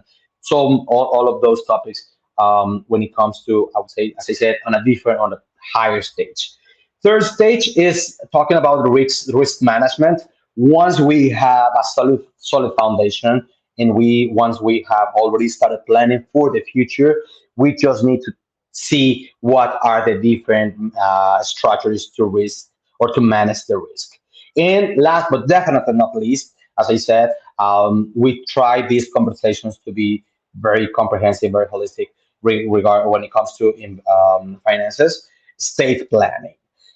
We monitor, or we encourage your employees to be sure that we do have, or the record keeper has, the beneficiary on record, and that they do have all the estate planning in, I would say, in good shape, for them, for their finances. All right. Next slide, please. Okay, so let's talk about this case study. I can tell you, I've been working with this company personally, and I have seen all these great results. We just started listening. This company had a really, they were very driven towards this benefit for their employees. So we started listening their needs, what they wanted to offer to the employees, and the next step will be designing the strategy. They do have over 9,000 employees over United States and Canada as well, and they do have about like 12 locations in the United States, 3 in Canada. So we just created this plan to attend all these employees. With that, then we created a team. We created a team with over about like 12 advisors, 12 financial advisors. We also do have this financial coaches team. So we just created this plan. We started this plan, and we started implementing this program with them. We have seen, or we have visited pretty much all the locations. And as a matter of fact, a couple of weeks ago, we went to Mexico. So we expanded this benefit to Mexico. So we saw really good results. The company, the plan sponsors saw all these really good results. So Canada and Mexico, Canada and United States were really good results. So then we just expanded to Mexico. And last week we just started to Mexico. In a couple of months we have to visit, or we are visiting another location in Mexico. So we have seen good, really good answer, really good engagement from the employees to this plan. After all these numbers, we have reviewed with them. We have just made adjustment. Obviously, the data will tell you what adjustments are needed, and that will help us to identify the different locations, for instance, where we have higher participation. Next slide, please. As you can see, we have different locations. Obviously, there are locations with higher participation than others. And you can see that we keep track of how many employees. Remember that I was telling you that just about, I would say, shy that 10%. We are just about to meet that 10% consultations when it comes to 9,000 employees. So these can have a really good impact within your employees. Next slide, please. The next slide will tell us what are the different topics that we discussed. As you can see, big majority, debt management, cash management is the hottest topic. And we expect that. The idea, actually, the main idea from when we created this plan with this employee was to help with this employer, was to help the employees to better understand how to manage their cash flow, how to manage their debt. As you can see, we have been talking like different topics from 529, from the 401k retirement. Retirement is also a hot topic when we come to, or when it comes to the discussions with the employees. So those are the different topics, and that is pretty much the benefit that your employees can have with this program. Next slide, please. Now, how is what's the reach of this program? Well, it can go from group education. It can go also from executive compensation, and even if the participant want to have, or the employee want to have individual or independent financial advice, we can also provide that resource to your participants. So what we are trying to enforce here, or to reinforce, I will say, is for the participants to take control of their finances. As I said, some of you offer extraordinary benefits to the employees, and some of them, they may not even realize how to use them or how to take full advantage of those benefits. And that's exactly why this education program is intended for. That's exactly the goal that we do have. I guess the next slide, please. Yep, that will be the pretty much all the information that we do have for you. What we wanted to let you know is that we do have the resources, we do have the plan. This is from a couple of years. NFP has been invested a lot of resources, a lot of efforts developing this program, because we believe in education. We believe the impact that it has to your employees. So if you have any questions, feel free to let us know, and we can help you out to create a strategy for your specific needs. Jesus, maybe I may have a question. I'll put you on the spot. And I think I did this. I asked this question when we were live at an event as well. But of all the benefits potential that plan sponsors could offer, the retirement plan, HSA, health insurance, is there of all the thousands of meetings that have been done, is there a driver of the most questions that you see? What would be kind of the most frequent topic outside of budgeting? Obviously, budgeting is a huge one for everyone, but in terms of the benefits, what is the most confusing for people? Retirement plan. Without a doubt. Yes. Okay. Retirement plan. I guess that it may be because they see their money going out of their paycheck and they don't know what it is. They don't know how it's invested. They don't know how to manage that account. Sometimes I try to also ask them about their let's say, for their medical insurance, and they may be not necessarily that into the medical insurance, maybe because they do not see that often, or they do not use that often, or maybe because it's a little bit not that expensive. I don't know. But definitely, a retirement plan is the hardest topic other than budgeting and cash management. Got it. Excellent. No, thank you. Yeah, great. Really appreciate it. Really appreciate it. Very interesting. Thank you for taking the time away from a day of on-site education meetings. So we'll be able to let you. Thank you. My pleasure. Yes, let you get back to that as well. And we have another break on the schedule here for a few minutes, so we'll aim to reconvene if we could at about 1:05 Central Time, so 2:05 on the East Coast. And we'll have a discussion on compensation total rewards from Megan Nail, who I think is an awesome speaker. She'll do a great job. The QR code for the evaluation form is back up on the screen. So again, for CE credits, I think there was a question in the chat on that as well. Just one time, you just need to fill out the evaluation form once at the end. We'd love to hear what you think of the content, and certainly make sure we get you those CE credits for those who need them as well. So we'll take a brief about 12, 13-minute break here, and we'll reconvene at 5 minutes past the hour. And again, thanks for taking your time, everyone. So.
Well, we're right about to 5 after the top of the hour. So thanks everyone for taking for jumping back here with us. I'm thrilled to introduce Megan Nail, a great colleague of ours on the NFP team, who can talk about how we can pull all this together.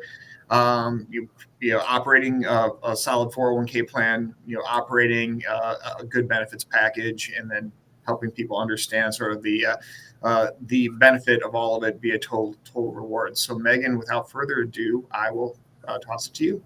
Yeah, thanks so much, Mason. Can you hear me okay? I'm assuming someone will let me know if you can't. Awesome. Thank you. All right. If you can go ahead and click to the first slide, that'd be great. So I am so excited to talk to you about compensation and total rewards. I know you've heard a ton of great information from the speakers before me during our session today, but I'm hopefully going to bring it all together. And why I'm so excited about this is compensation and total rewards are truly among the fastest changing areas in our modern workplace. As we think about how we compete for reward and also hopefully retain our talent, it's really key to that whole value proposition. Next slide, Karina, if you don't mind. So let's start, which I'm not sure if we've got access to a chat or not, but if we don't, I would love for you just to reflect about how your employees' expectations around total rewards and compensation are changing. So what are people asking for? What are they looking for? Kind of what is changing over time? And while you think about that and reflect on that, I really think a couple of things, and maybe we can put some things in the chat. So let me see if everyone can maybe put a couple of ideas in the chat. Mason, I'm wondering if you can help me with looking at what some of those items are, because I'm not seeing the overall chat, perhaps. What are your employees asking for? And while you're thinking about that and maybe adding things into the chat on that, I'll give you a little bit of my background. So I've been with NFP leading up our compensation and total rewards practice area for about 6 years. But prior to that, I was internal HR compensation roles within different companies and organizations. So I'm kind of used to having that laundry list of, or that line of employees kind of out there really asking for all sorts of things under the sun. So I'm wondering if someone can help me if we're getting any answers in the chat there. And if not, I can give you some ideas of what I typically hear. Looks like Karina might be They're currently ghosting us in the chat room, unfortunately. Oh, they're Megan. ghosting us in the chat room. Okay, we got 90 people here watching, but no one wants to comment. Sorry. Okay, no problem. Well, we'll get you engaged one way or the other. What I am typically hearing right now is more time off, more schedule flexibility, leave of absence. Oh, there we go. More money. Thank you, Heather, for being brave and kind of jumping up on there. More time off. More transparency. Absolutely. So kind of that transparency, especially around pay. I'm going to talk a little bit about that. Always that list of, yes, caring for aging family members, pet benefits, super important. Pets are part of our families too, right? So thinking about how that all comes together. So lots of things are changing over time. I think a lot of it really comes down to kind of, I want more money. We all need that, right? When we're looking at inflation and costs and things of that nature. And then also, maybe I want a little more flexibility or a little bit less face time that I need to have at work. Yeah, better match on 401k and higher salaries. Yes, absolutely. Well, thank you for jumping in and sharing a few things there. We'll go on to the next slide. So I'm going to take you on a little journey, kind of the past, the present, the future of compensation. So I've been in the HR compensation area for about 25 years. So we're going to start a little bit in the past, and we're going to look at how things have changed over about the next 20 minutes or so. So next slide, please. All right. So I didn't maybe quite start long enough ago to see this exact scene, but it maybe wasn't something entirely different than this. Kind of compensation in the past, at least when I started, about 25 years ago, was often a group of people, executives, leaders that were in a dark room in a back hallway, papers spread out everywhere, and trying to figure out what we are going to pay people. So didn't really have a lot of information unless you were inside of that room on how those decisions were made, what that data looked like, if they had data, and really what went into what are we going to pay people. Next slide, please. So we also kind of had a special formula that we generally use to make employment offers to candidates to join our companies. So we would ask what they were currently making. Of course, you all know right now that we're not allowed to ask that anymore. There are salary history bans in place that prevent us from asking that question. We can only ask what they're looking to make in the future. But back then in the past, we used to ask, what are you making right now? And then our formula to figure out what we were going to offer them for the job was often, how little can I add to that amount that you're making now to hopefully get you to accept my job? And it was usually somewhere around that 10%. So we were kind of just trying to figure out, what do you make now? What's the least amount that I can add to that to get you to accept this position? Next slide, please. And then when we were giving raises and bonuses or annual increases, whatever that annual cycle was, it was typically more sitting across a desk from someone, a piece of paper. I have many paper cuts over my career, printing out these statements of saying, here's what your new compensation is, here's your range, here's your bonus, if that was part of the package. And we were handing that over and really hoping that nobody was going to ask us how we came up with those numbers on the paper, because they were made in that dark room by people other than us. And we really don't know what the rationale, and it wasn't really transparent around the process. So it always put us in HR or managers in kind of a tough spot if we had to answer some sticky questions about it. Next slide, please. So now we'll zoom into the future. Luckily, that is not how we do things anymore. Maybe some of you can relate and had those experiences in your past. So we'll go to the next slide. So where are we at right now? There is a ton of data. I'm sure a lot of you are using compensation surveys. You're out there using maybe available resources like through the Bureau of Labor Statistics and other related things. There's data everywhere. But it's really, really hard to make sense of that data. Is the data valid? Where did it come from? Does it really apply to my positions? Does it apply to my industry, my organization size? So while we have more data than ever, it's not necessarily easier to understand and pull together. Next up. So I'll just give you a quick little case study to bring this to life. This is pretty typical for the clients that we work with. So this particular organization was a decent sized nonprofit. They had around 100, 125 employees at the time that we worked with them. They were, of course, having some budget challenges, which is not unique to nonprofit. That can happen anywhere. And they were getting a lot of feedback from their employees that the pay rates were really, really low. So there was a lot of negativity and feedback around that. So the CEO, who was newer to the position, commissioned a compensation study with us to take a look at it. And they had never really done a lot of formal compensation work before. They had some data, but again, it was hard to kind of translate and put that into ranges and something that was usable. So we came in and we did the compensation study for them. And lo and behold, what did we find? Their pay rates were low. They were around the 25th percentile. Which, if you're not a compensation person every day like I am, the 50th percentile is at market.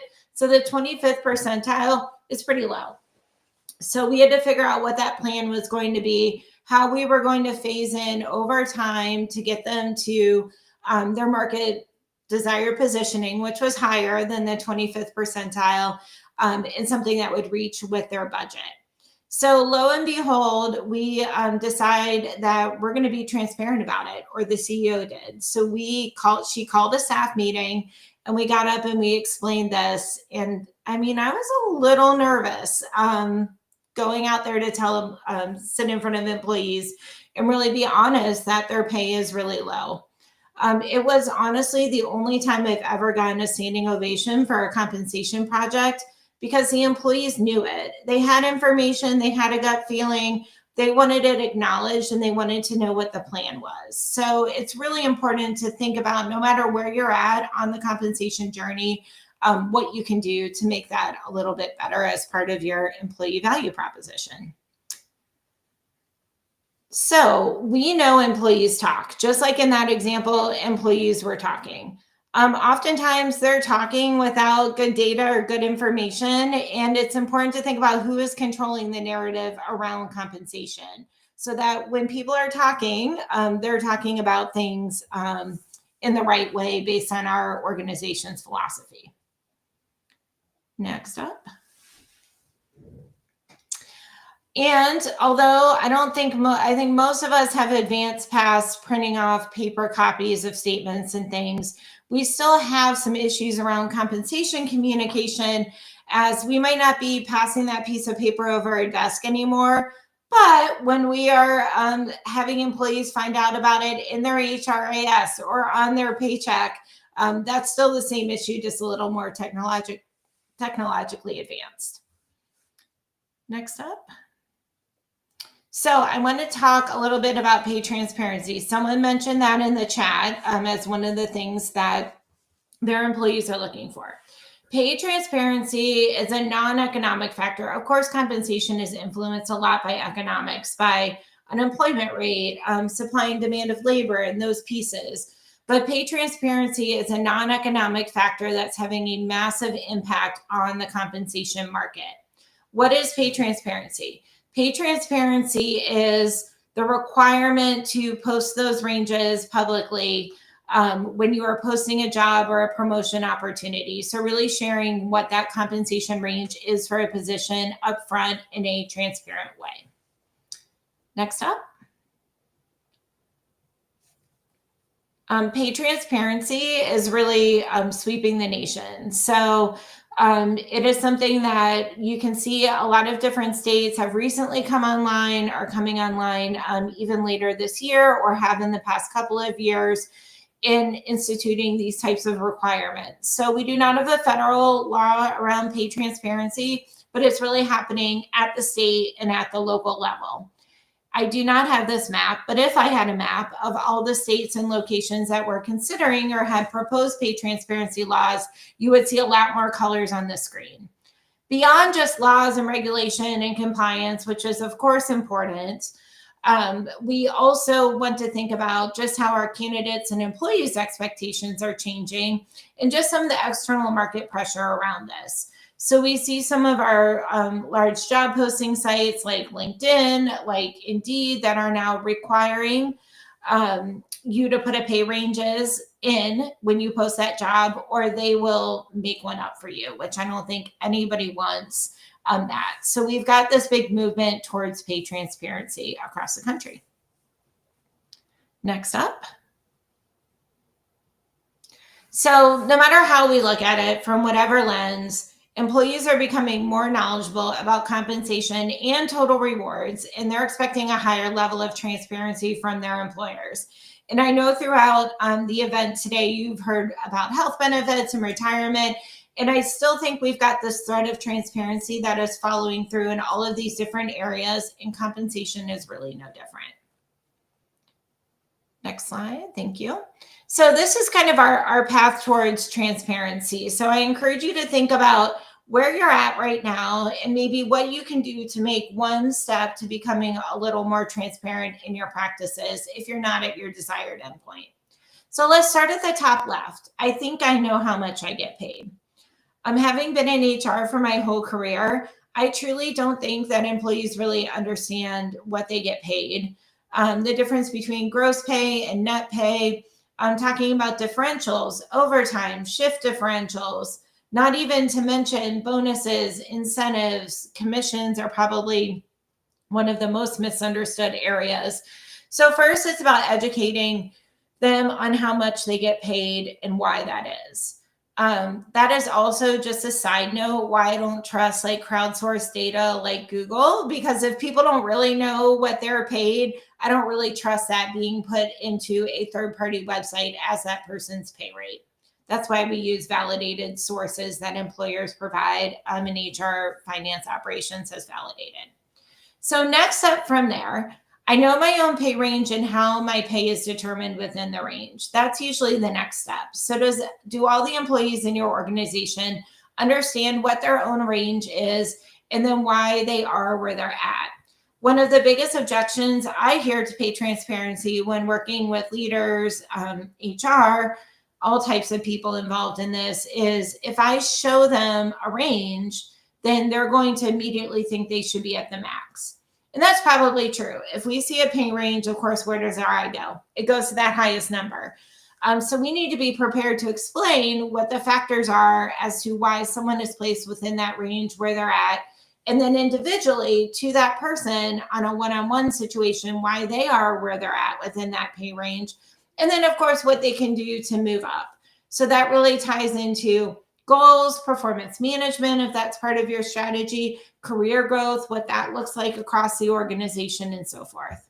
So next up is I know what jobs pay throughout my organization.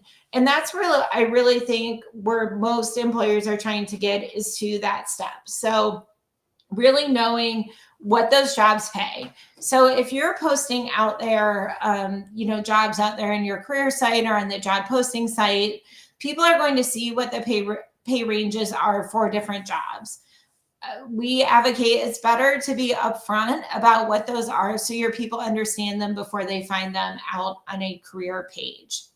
I used to have the situation, one organization I worked at was very not transparent about their ranges, and we would have employees apply for what they thought was an internal promotion, but it was actually a demotion in pay because our career paths, our titles weren't really aligned, and we weren't transparent about the ranges. So being transparent about this can also avoid some confusion when employees are thinking about their own goals and their own career growth. The next two steps, I know how others' pay is determined, and I know how and what everyone gets paid. We typically see that more in public sector, so that's not something that most of our private sector employers are striving for. But if we look at our friends in public sector or government, it is usually clear and transparent information about what everyone gets paid. So next up.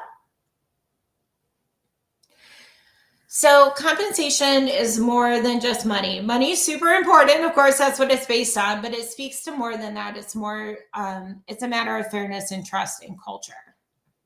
Next slide. So we see there's a lot of perspective and cultural elements that are related to compensation. So I'm sure the Retirement Plan University team is going to be sending all of these slides to you. And you'll have this link in these slides to the Aon 2025 Employee Sentiment Study. And what they found is there's a gap between senior employees and more entry-level employees, and if they believe that their compensation is fair. So entry-level employees don't feel that their compensation is as fair as senior-level employees. And then next up, we have a similar gap when it comes to gender. And again, I'm not saying this is true or not, but in perception, we have a gap, a gender gap, where men are more likely than women to believe that their compensation is fair. So we have an opportunity to really share, again, the how and the why compensation is determined to help people really have a different perspective on this. Next up. Whether we're talking about compensation, whether we're talking about retirement, health benefits, any of these topics you're hearing today, you cannot value what you don't understand. So understanding is really key and fundamental to any of these types of topics. Next slide, Karina. Thank you. So when you're thinking about compensation, it's really important to think about who your audiences are and how you're breaking that down. So I encourage you to take this slide and to think about your own organization and who would kind of fall in each of these categories, and then what amount of information do they need to know. So for example, our executive leaders typically need that comprehensive, that detailed information. They're setting budgets, they're making the strategic decisions around where you are to market and all of those different pieces. You may have, depending on your size and complexity, others who are making decisions about compensation, but who are not in that executive leader group or that top group with all of the information. We talked about fairness and perception. It's important that they have that information so they can make fair and consistent decisions across the organization. You may have others who aren't decision makers on compensation, but could be fielding questions from employees. Making sure they at least have that basic knowledge to really bolster their credibility when an employee asks a question is critical. And then finally, our employees need that clear and concise information on, again, their personal impact, support resources, what they can do to grow in the future. Next up. I'm going to leave this for your takeaway materials, but this is, instead of just asking someone to find out about it in their paycheck or handing over an envelope to someone if you're still on paper, I'm really thinking about how to have a meaningful conversation with someone one-on-one about their compensation. Here's a good guide to do that. All right, next, Karina, we will take it home with the future, where I think we're going with all of this. Next slide. So imagine if you felt confident in your compensation strategy. You were confident about not only the what, the data that your structure is based on, how you're positioned in the market, but also the how and the why those decisions were made, and it was something that you could communicate. So then imagine if your employees, instead of having confused conversations with maybe a lack of perspective because they don't have the information, imagine if they were really having informed and confident conversations and it wasn't such a taboo topic or so drama filled. It was really something that was woven into part of your culture in a positive way. So the goal with all of this is not to be the highest payer. We work with organizations of all types, small, mid-size, large. No one can ever be the highest payer. You can have unlimited budgets and someone would still pay more than you for a specific position. The goal of all of this is for your employees to feel that their pay is fair and to trust the process behind it. Again, going back to my example, you can even pay lower. And if you have a good process, a trusted communication, a good culture around it, you're more likely to be better positioned than even someone who maybe is on the higher paying side. Next up. So as I kind of wrap up and bring this home, I deal with the money, the compensation every day, but it's not all about that. If I asked any of you why you worked where you work, I would hope you wouldn't tell me it was just for the money. I'm sure that's pivotal to us. None of us are working for free unless we're volunteering somewhere, but it really needs to be more than that to have a fulfilling experience. Next slide, please. So again, money's critical, but for all of us, we may have certain trade-offs that we're willing to make or certain areas that we prioritize more than others. Maybe it's that short commute or a hybrid work schedule or the pet insurance that someone mentioned. So really making sure that you have a good understanding from your employees on how you can tailor your programs to make them most valuable is critical. Next up. So again, money talks. It's the number on the paper when you're making an offer. It's that raise that you're giving, maybe each year. But benefits and culture are really how you differentiate it. So that big package and how we bring it together is so important. So as we wrap up here, how we kind of think about this at NFP on the total rewards side, we use a model called the total rewards halo.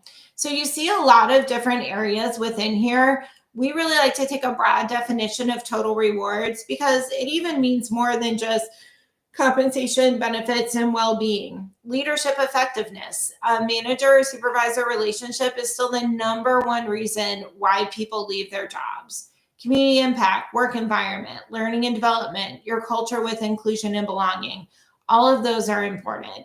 And then you see that all important communication in the middle of how you bring all of these items together. All right, so I think I might have one more possibly. Yes, so it's really all about helping people feel valued, whether it's through our compensation or our total rewards programs, which hopefully helps us lead to more retention. All right, I think I am close to the end. So I encourage you to just think about what steps you can take, and I'm going to leave you with my follow-up contact information, and I'll turn it back over to the RPU team.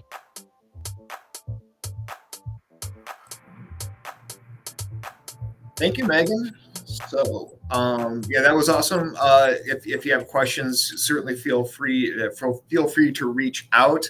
I think that's a great sort of tying together of a lot of the topics that we've talked about today. And then we'll be wrapping it up with one more speaker. Super excited to have her join us for the call today. It's Deborah Lindner. She's a shareholder with Frederickson Byron, prominent law firm, and she helps clients out with any number of benefits offerings. It provides advice, and she's going to.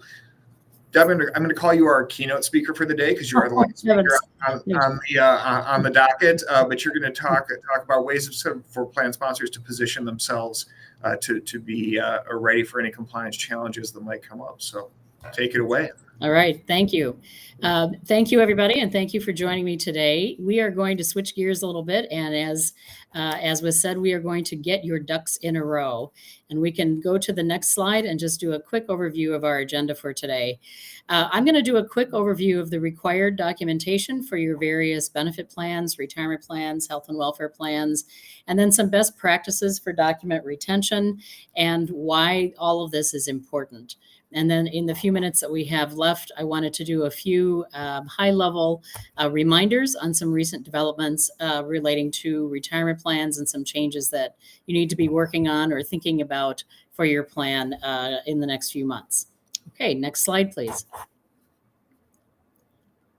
So we're going to start with defined contribution plans, and you'll see highlighted here that I have noted a number of documents that you need to have that are executed documents, dated and signed.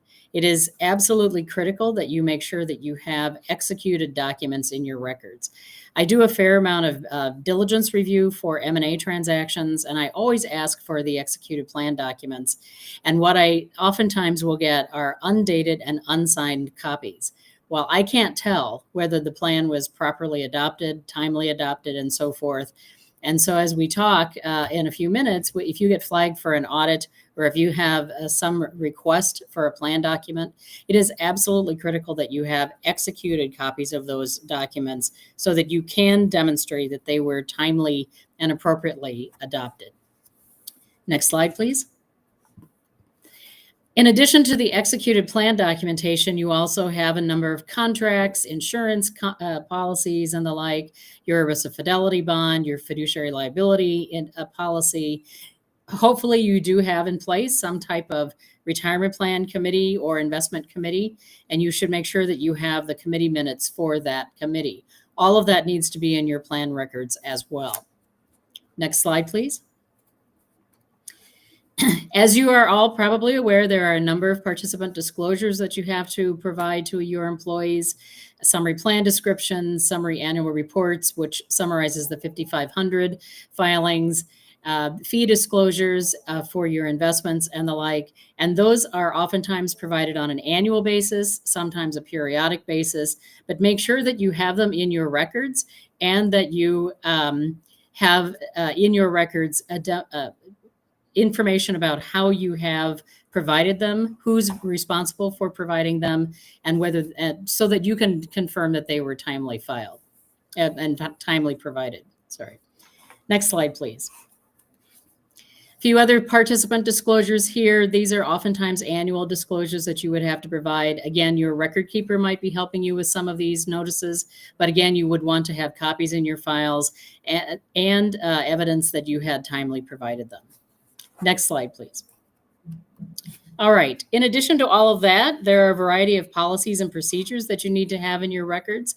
For example, you would need to have your procedures in place for reviewing and approving a qualified domestic relations order, which is a type of order that divides the retirement accounts in the context of a divorce. If you have loans in your plan, you would also need to have your loan policy that describes how someone can receive a loan, the terms and conditions of those loans, and so forth. Again, for your retirement plan committee, you would want to have an investment policy statement that contains kind of the roadmap, if you will, and the guidelines that they will use for selecting, monitoring, replacing funds, and so forth. And then, of course, your committee should have a charter that would describe how the committee will meet, how it will make decisions, who's on the committee, and so forth. All of those documents would need to be in your files as well. Next slide, please. Other documents that you might need, if you are on a pre-approved document, then your vendor would have an IRS opinion letter that approves the plan in its form, and you should have a copy of that opinion letter in your file. If you have instead what we call an individually designed plan, where it's not a check the box adoption agreement type of situation, then you may most likely have an IRS determination letter. Either way, you would want to have a copy of that letter in your plan records. Non-discrimination testing reports, I wanted to highlight that item. Even if you are a safe harbor plan, there still are annual tests that you have to comply with each and every plan year. And you need to have those testing reports in your plan records in the event of an audit or a question about whether your plan is up to date, so to speak, with those requirements. And then, of course, if you have any filings or correspondence with the IRS or the Department of Labor, you would want to have all of that correspondence in your plan records, particularly if you have filed anything with the IRS or the Department of Labor under its correction programs. You would want to have all of that documentation in your records, including how it was all resolved. Next slide, please. All right, so if you have, that's defined contribution plans. If you also happen to have a defined benefit plan or a cash balance plan, it's basically all of the above plus some other things. You would need to have your annual funding notice that you provide to your participants. If you have any changes in benefits, there are notices that you have to provide to your employees, and that would need to be in your plan records as well as evidence of how you provided it and timely provided it. Actuarial reports, correspondence with the Pension Benefit Guarantee Corporation.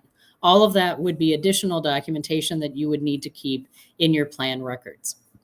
All right, that's retirement plans. We'll go to the next slide and switch gears a little bit to talk about health and welfare plans.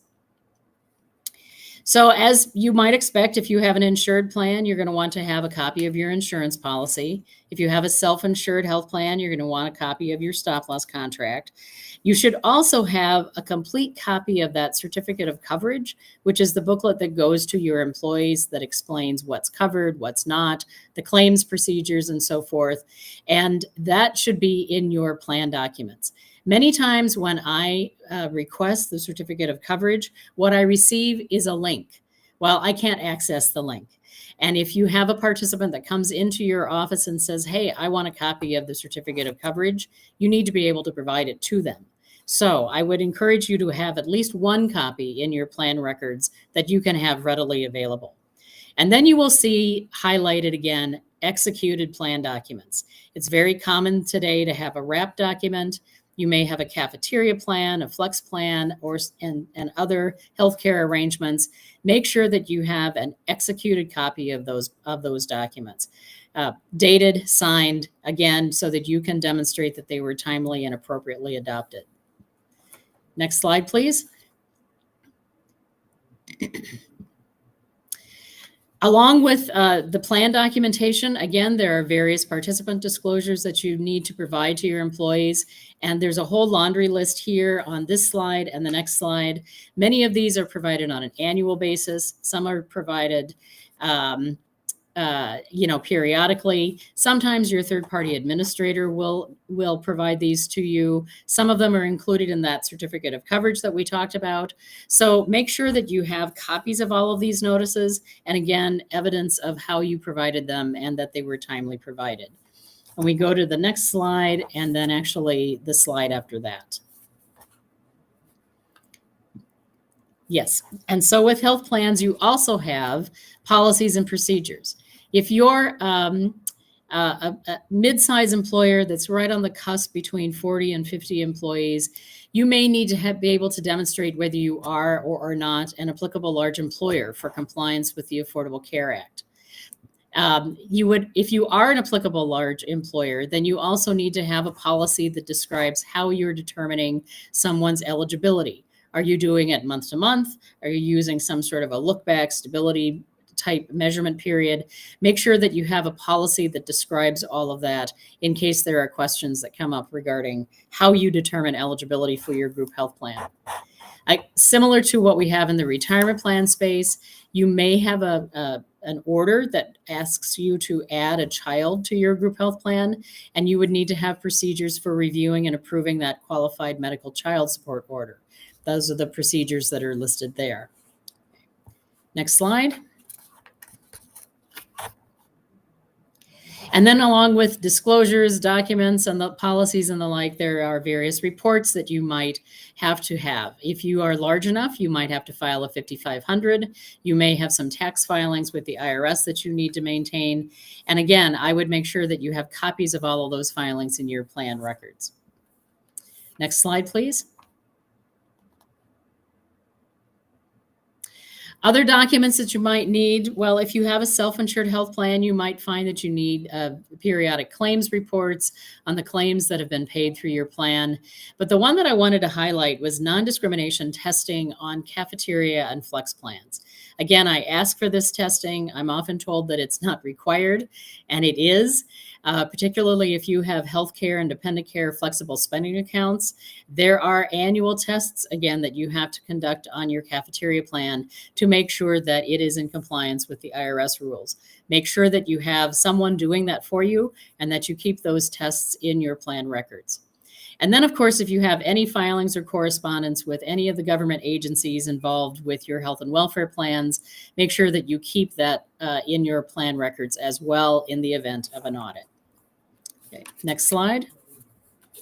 So in the materials that I think you will be getting, I have included a link to the Department of Labor's website that contains a manual about documents, reporting, and disclosure requirements for employee benefit plans, both retirement plans and health and welfare plans.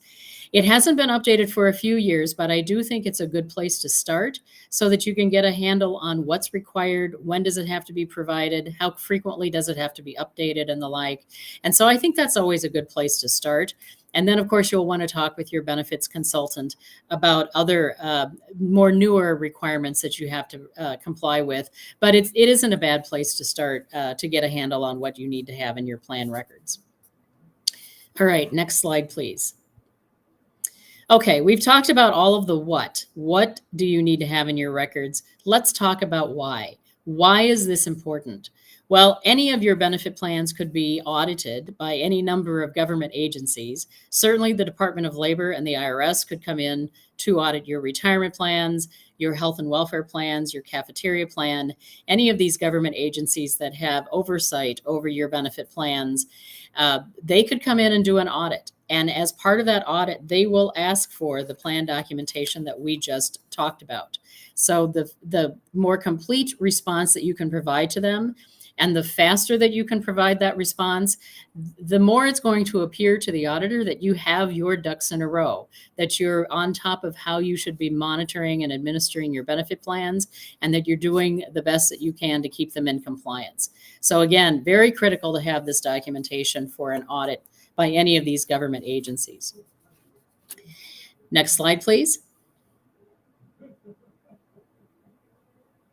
So in the context of a retirement plan, you may have to have a plan audit. That would happen if you have more than 100 participants in your plan.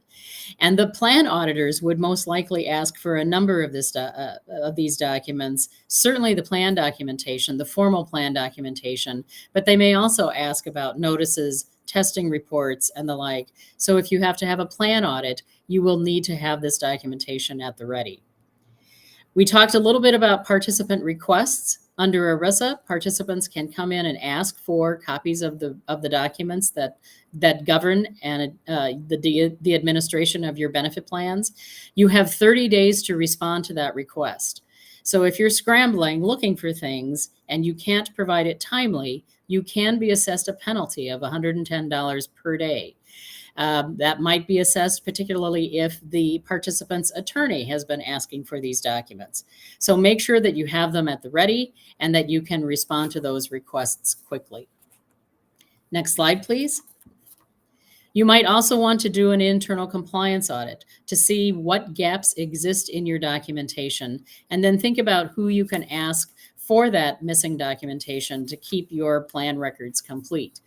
It might be a time to do that. Next slide, please.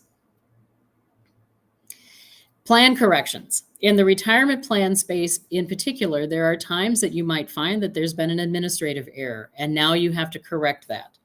I have had situations where we have had to go back and pull plan records from easily 10, 15 years in the past in order to develop the corrective action and then demonstrate to the IRS that what we are doing is appropriate and what the participants expected. So if you find yourself in that situation, having that documentation is going to help tremendously with putting together that correction and the filing that you might have to do with the IRS. And then if you do find that your business is being sold, you can bet that the benefits attorney on the other side is going to be asking for a long laundry list of plan documentation, testing reports, notices, and so forth, all of the things that we just reviewed. And again, the better and more complete response that you can provide will go a long way with wrapping up those requests. Okay, next slide, please. Okay, we've talked about the what and we've talked about the why, and now let's talk about how long. And there are various schools of thought with regard to how long you should keep documentation. I think some folks think that you must keep documents at least 7 years. And the reason for the 7-year time period is that generally corresponds with the time period that would apply if you're flagged for an audit by the government. It also corresponds to the statute of limitations under the fiduciary rules under ERISA. There are maybe shorter time periods for some of the health and welfare plan documentation, but I would encourage you to talk with your benefits consultants before you start to destroy documents or purge documents. But generally, it's 7 years for the must. How long should you keep documents? Well, lawyers never throw anything away. We like to keep things indefinitely. And I know that's not practical, but there may be some situations where you have to have documentation to respond perhaps to a litigation request. That could go well beyond 7 years, or other inquiries that come from your employees. And so you might need to have documentation from longer ago than 7 years. So I would say, generally just do the best you can and keep the documentation as long as possible. All right. Next slide, please. So I wanted to wrap up with just a few reminders about Secure 2.0 that are coming up for your retirement plans. We're not going to go through these slides in detail. A reminder, however, that you will have an amendment for your plan that is due at the end of the 2026 plan year. And a reminder that if you have part-time workers, the time period for them to become eligible for making salary deferrals went from 3 years to 2 years. So if it's 2 consecutive years that they have 500 hours of service or more, then they have to be eligible to make salary deferrals in your plan. That was a shortening up of the time period. Okay, next slide. Roth only catch-up contributions, that goes into effect January 1st, 2026 for certain high earners. Make sure that you are talking with your payroll providers and your third-party administrators about getting this requirement implemented. It will go into effect January 1st, and so you need to be ready to make sure that those catch-up contributions are made on a Roth basis, not on a pre-tax basis. Next slide, please. I wanted to highlight here the lost and found database that the Department of Labor has put together. If you're having difficulty finding former employees to get them their retirement benefits, you may be able to use this database. It may be helpful for finding those former employees who have been gone for a bit of time. So if you have, if you are having that difficulty, check out the database to see if it might be helpful. Next slide, please. The next few slides actually contain a number of optional provisions for your plans. You may or may not want to add them to your retirement plan. It may depend on your demographics. I know that there has been a fair amount of emphasis on student loans and helping folks both save for retirement and pay their student loan payments. So I have had a few clients interested in looking at the student loan matching. There are a whole host of conditions that you have to meet if you want to add that feature to your plan. So make sure you're working with your third-party administrators and your benefits consultants if you want to add that to your plan document. But again, many of these things are optional and may or may not be helpful depending on your demographics. Next slide, please. One of the popular optional provisions is the increased catch-up contributions for participants ages 60 to 63.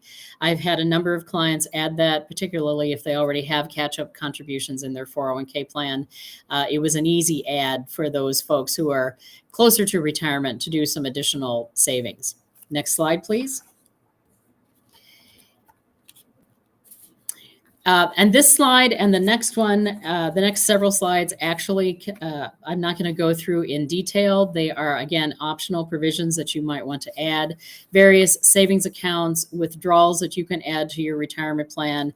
Again, talk to your third-party administrator, your benefits consultant to see if they may be of interest depending on your plan demographics. Okay. We can go to the next one and keep going to the next one. The one that I wanted to highlight here, though, is, whoops, back one more, sorry.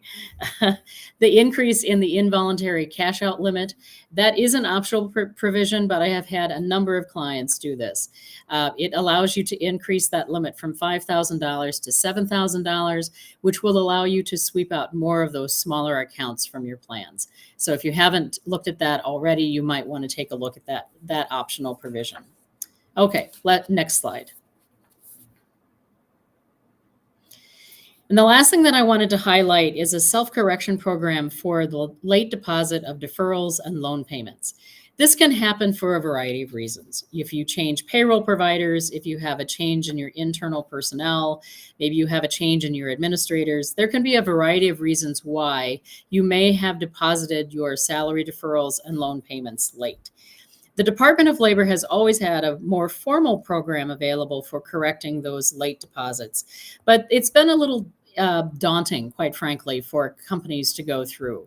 And so the Department of Labor has now created this self-correction component that is available if you meet a variety of conditions, with the hope that it will encourage employers to bring their plans into compliance more readily.